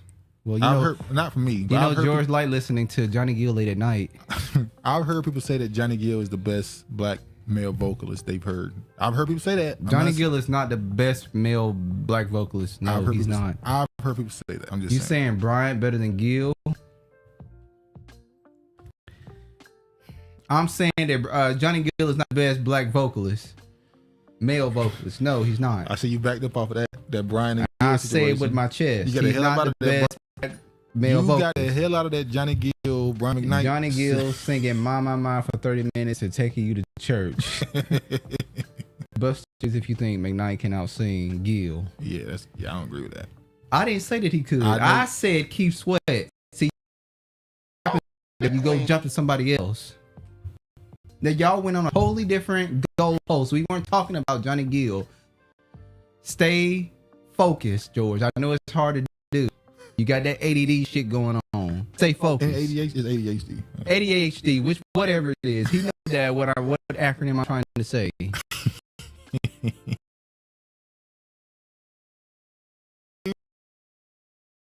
You my brother. Shit. Come on, like you looking at the button in. Now I'm a turncoat. All right. You is. All right, let me play this video. Roy Wood Jr., he went to the White House as a White House correspondent. And also, speaking of drag queens, can we... Roy Wood Jr. did a White House correspondent speech, and he got a little backlash for his comments on the transgender or drag queens in the school shootings. What? Go ahead. You see what says? B-Mac seemed like his balls in a vice. Damn. Oh, wow. She don't fuck with him at all. Damn. Y'all are tough. Y'all are tough. Whiny like his balls in a vice. Damn. Y'all are tough. You saying he sound like a what's they call it? A eunuch? A eunuch? He got no nuts. Oh man. All right, let me show this. All right, so he made comments about the drag queens at schools that pissed off a certain audience. Let's see what he had to say. Oh, and man. Also, speaking of drag queens, can we stop with the grooming stuff? Can you stop talking about that? Drag queens are not at a school to groom your kids. Stop it. And even if they were, most of them kids gonna get shot at school. It ain't no problem. And also, that one didn't land at all. Huh? That didn't land at all. You hear it? What'd he say? Let me play it again. Speaking of drag queens, can we stop with the grooming stuff? Can you stop talking about that? Drag queens are not at a school to groom your kids. Stop it. And even if they were, most of them kids gonna get shot at school. It ain't no problem. That didn't land at all. Because that was terrible what he just said. You know what? I fucked him in that one skit he did. Yeah, that Martin Luther King. Hold on, Keeper. I agree he's not that funny. That one he did with Regina Martin, come to bed. That one he did with Martin Luther King and Malcolm X. That was beefing good. On Twitter. I thought it was funny. That was funny. And the barbershop one he did was kind of funny. That was funny as well. But yeah. But no, this ain't it. I don't think he's a stand-up type of comedian though. He for idiot. Dave Michael Scott is fired. The nigga sold the fuck out. Yeah. Johnny can out-sing. Bet everyone can name Johnny Gill songs without having to look them up. Then George, name them. Now, see, we can't you do have that. He can 10 seconds to name Johnny Gill songs. Don't look on your Obama phone. Oh, you can't because you got an Obama phone, so I ain't worried about it. He look like a turd on South Park. Damn, that's Roy Wood Jr. look like a turd. Damn. You could smell. You can smell what he cooking. All right, let me show this one last video on this segment about the transgender. Come on, y'all, get the Johnny Gill songs in the comment section. Hold on. Before we get into that, let me just play this right quick. I want to see it. Let me just play this right quick. A councilman is coming out as transgender and a woman. Kiefer said the guy's walking around fake farting in The Central Park is funny as hell. There's one particular video. It's funny you bring it up. It's called "Farting in the Hood." Okay, Regina got one. That was a funny one. That's what everybody said. My. Can we get another one? You smell something? No, you don't hear that? Oh. Whatever. Let me just. Him and goofy ass Trevor Noah, garbage comics. Exactly. White people love that ish. 10 seconds. 10 seconds. All we got was My. No, he's saying that's a song, ain't it? Okay, Regina. Rub Me the Right Way. Nope. I'm not going to name them. Look, he tried to do the same thing. No, he said, no, I'm just going to name. Okay. I'm just going to name them. Okay, go ahead. Regina already said that. Boys to Men. Shantae said, Man, Levert, Sweat, Gill, RP, Gerald. Gerald. Gerald only got 2 songs. Damn. Johnny Gill only got 2 songs.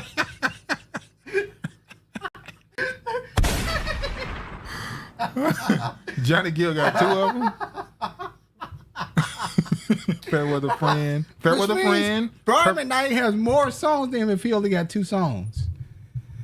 Okay. Fairweather Friend. These are not hits. Mama, eat a DJ. These are not hits. But he can sing though. I agree. But Sassy Shantae, he can sing, but Brian McKnight got more hits than he does. That's the truth. He got we're not counting New Edition songs. We're counting him as a solo artist. Yeah, we can't count it. We can't do that. That's what's not the fair. guy named that joined Temptations? I forgot his name. The one who took the spot. All I remember is David Ruffin in the Temptations. Boo! White people like Brian McKnight.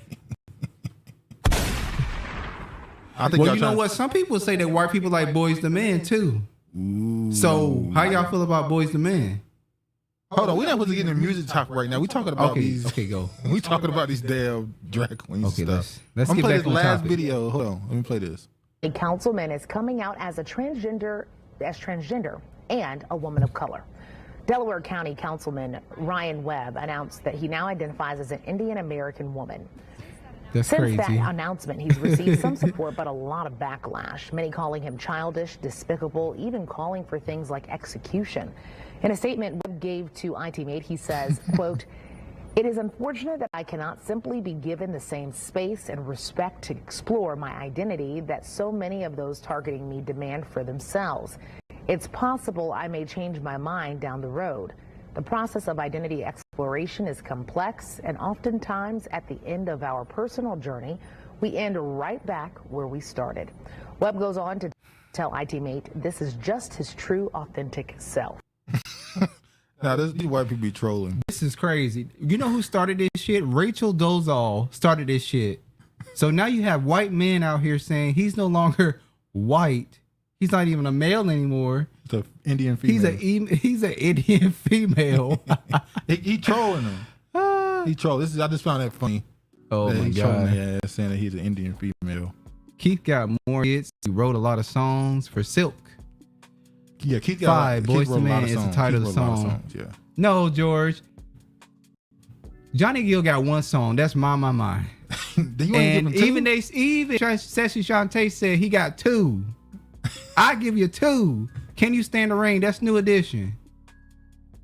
I didn't explanation is truth. Hey, they have to go along with it because that's the thing they've been pushing. They can't immediately. No, not only that, white people are running from their own race because they know shit about to change. Well, so they're trying to escape. Well, he's trolling them, and they can't just ignore him because of the stuff they're pushing in the media right now. It's crazy. Identity explanation. Look, Sassy Johnson said, no one knows 3 and 4. G-Dub. Silk ain't shit. And H-Town, H-Town knocking the boots. Yeah, I don't know. Come on, George. Fairweather Friend is his. Come on now. Y'all got to be honest about some stuff. Johnny Gill got 1 song. I give you 2. Because the Sassy Sean said, I give you 2. All right, this is the last. Let me see real quick. Hold on. You're going to jump through this right quick. It's more than that. It's all tied together. It's all tied together. I ain't 5 before your stipulations. George, don't do that to H-Town. Was everything. R.I.P. Dino. Silk H-Town was hot as fish grease. All right, he's totally trolling. It's hilarious. You got to give them a taste of their own medicine. Exactly. I agree with you, Kiefer. I'm going to run through this right quick. Bill restricting Chinese from buying Florida land passes House. The legislation has sparked protests across the state and divided Democrats. So this is in Florida. Floridians who are black, gay, transgender, or immigrants have accused Governor Ron DeSantis and the legislator of targeting them in policies and bills this year. So they're trying to ban Chinese people from buying land.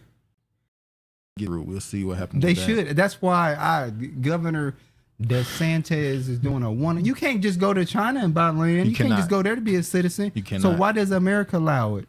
That's crazy. Senate proposal would let U.S. expel migrants after Title 42 ends. A lot of people happy about this. You hear me? Yeah.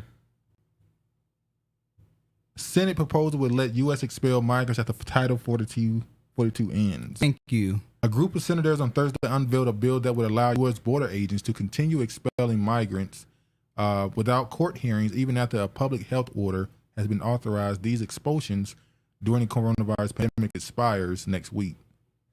They're trying to get these immigrants up out of here. I'm running through this. Hold on, y'all. Trump to appear on CNN Town Hall in New Hampshire. Told you, both sides are coming to the middle. That's true. CNN is going to have more Republicans on it. Fox News is going to have more liberals on it. They're going to try to make everything in the middle.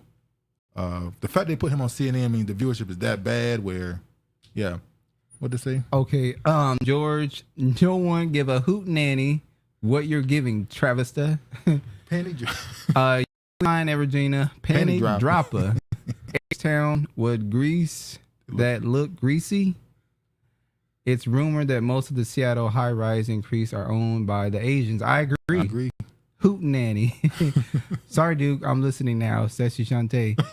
And then really far. H-Town had the ladies. They did. All right, let me just play this right quick. This right here is just about them saying that a lot of people on social media are being paid by the Democrats. I'm not even going to bother playing that. Let's move forward. We already know they're being paid to push that. This is the story that's popped back up. This is an old article, but the story is kind of floating again that Michelle Obama might run. And all I'm going to say is if he runs, they're going to win. Michelle Obama will win Antichrist. Damn. Justice Thomas responds to report donor-funded relative education, says money went to school. They're still at the Justice Thomas. They still want to get him off the Supreme Court so they can replace him. Now I'm reading through this stuff. They kind of just, the first thing they had him on was the nude. That kind of did hurt him with the say he was hiding the trips and the money he was getting. But now they pulling that straw. Ain't nothing really there. Ain't nothing really gonna come from that. All right, let's just do these last ones. Hold on, y'all. Go ahead. This right here. I'm not gonna play the video. This is Byron Donalds. This is a Republican.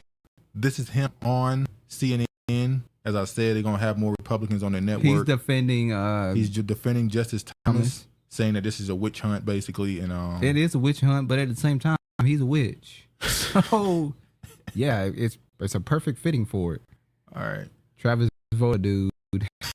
Vivek Ramaswamy paid to have his Soros fellowship and COVID-era role scrubbed from Wikipedia page. This dude is a caricature. Wikipedia, by the way, they don't take stuff off their website if they put it up something about you. So you have to pay to get it removed.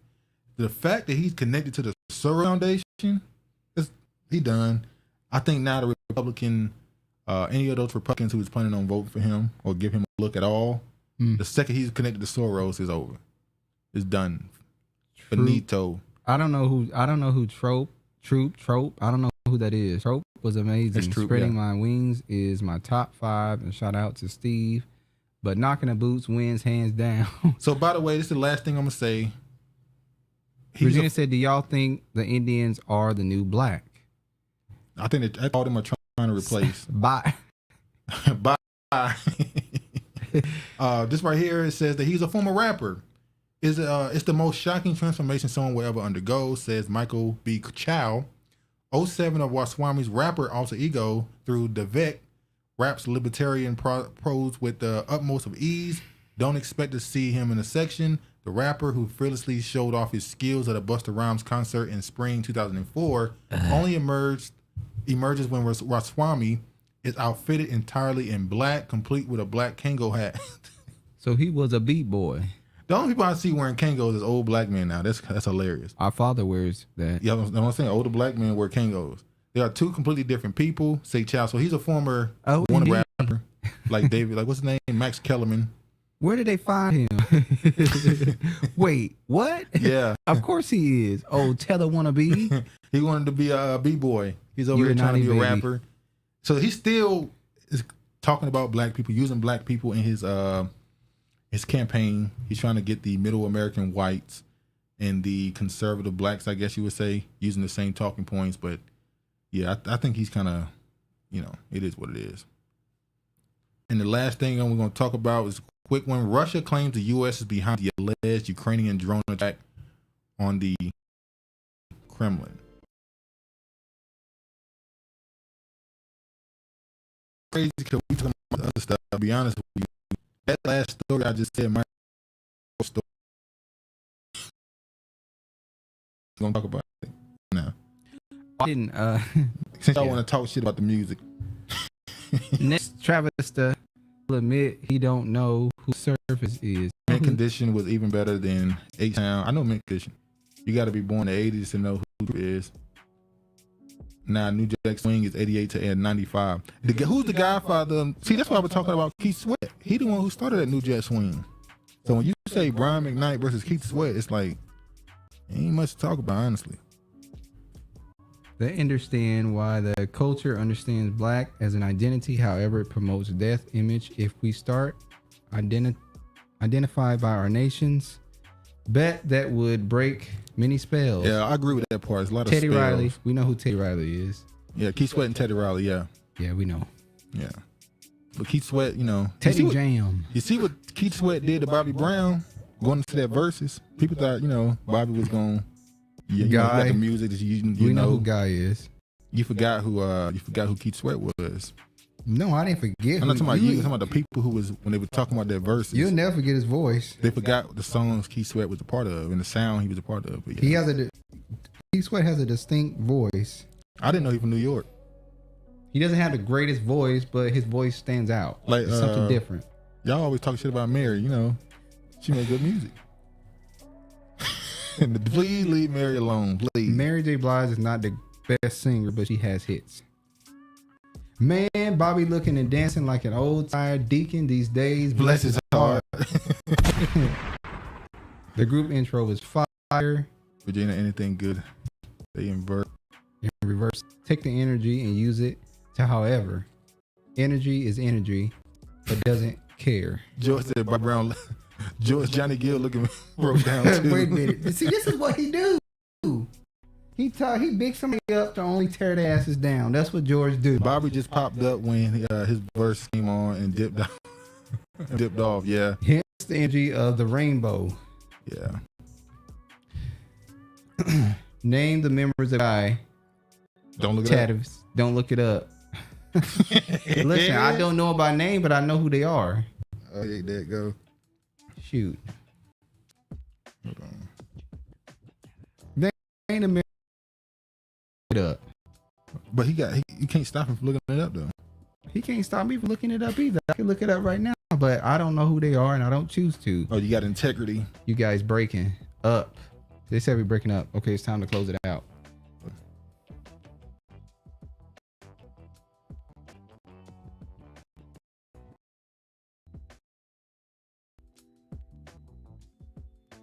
All right. Ooh. Healthy. Bobby sells holistic, but at least healthy. NE, I guess that's new. The singers can't hold a candle. The singers now can't hold a candle to the singers of the 70s and 80s. What about the 90s? Well, the people born in the 70s or 80s probably were singing in the 90s. Oh, okay. He said singers of the 70s and 80s, not born in the 70s and 80s. No, you don't. All right, then. We've well, I'm done. Kept y'all for a while. Hopefully you enjoyed the discussion. Got busted too many times. I ain't get busted on shit. Hope you enjoyed the conversation. Hopefully it was entertaining. Thank y'all for spending y'all day with us or some time with us. This Saturn's Day. What's the last words you want to give to people before we head out? Thanks for viewing. Thanks for spending your day with us, because you could be with somebody else or watching another channel and you chose to watch with us, and it's appreciated. How you ain't watching 2 people? 3 people at the same time. Well, we know some of them be dipping in and out. Maybe we muted. They got other people playing. Well, that's what they choose to do. That's what they choose to do. Tired Deacon, new edition. Another episode busted. Sure, George, you like to live in make-believe land. Are we still breaking up? Travis, you bleach white.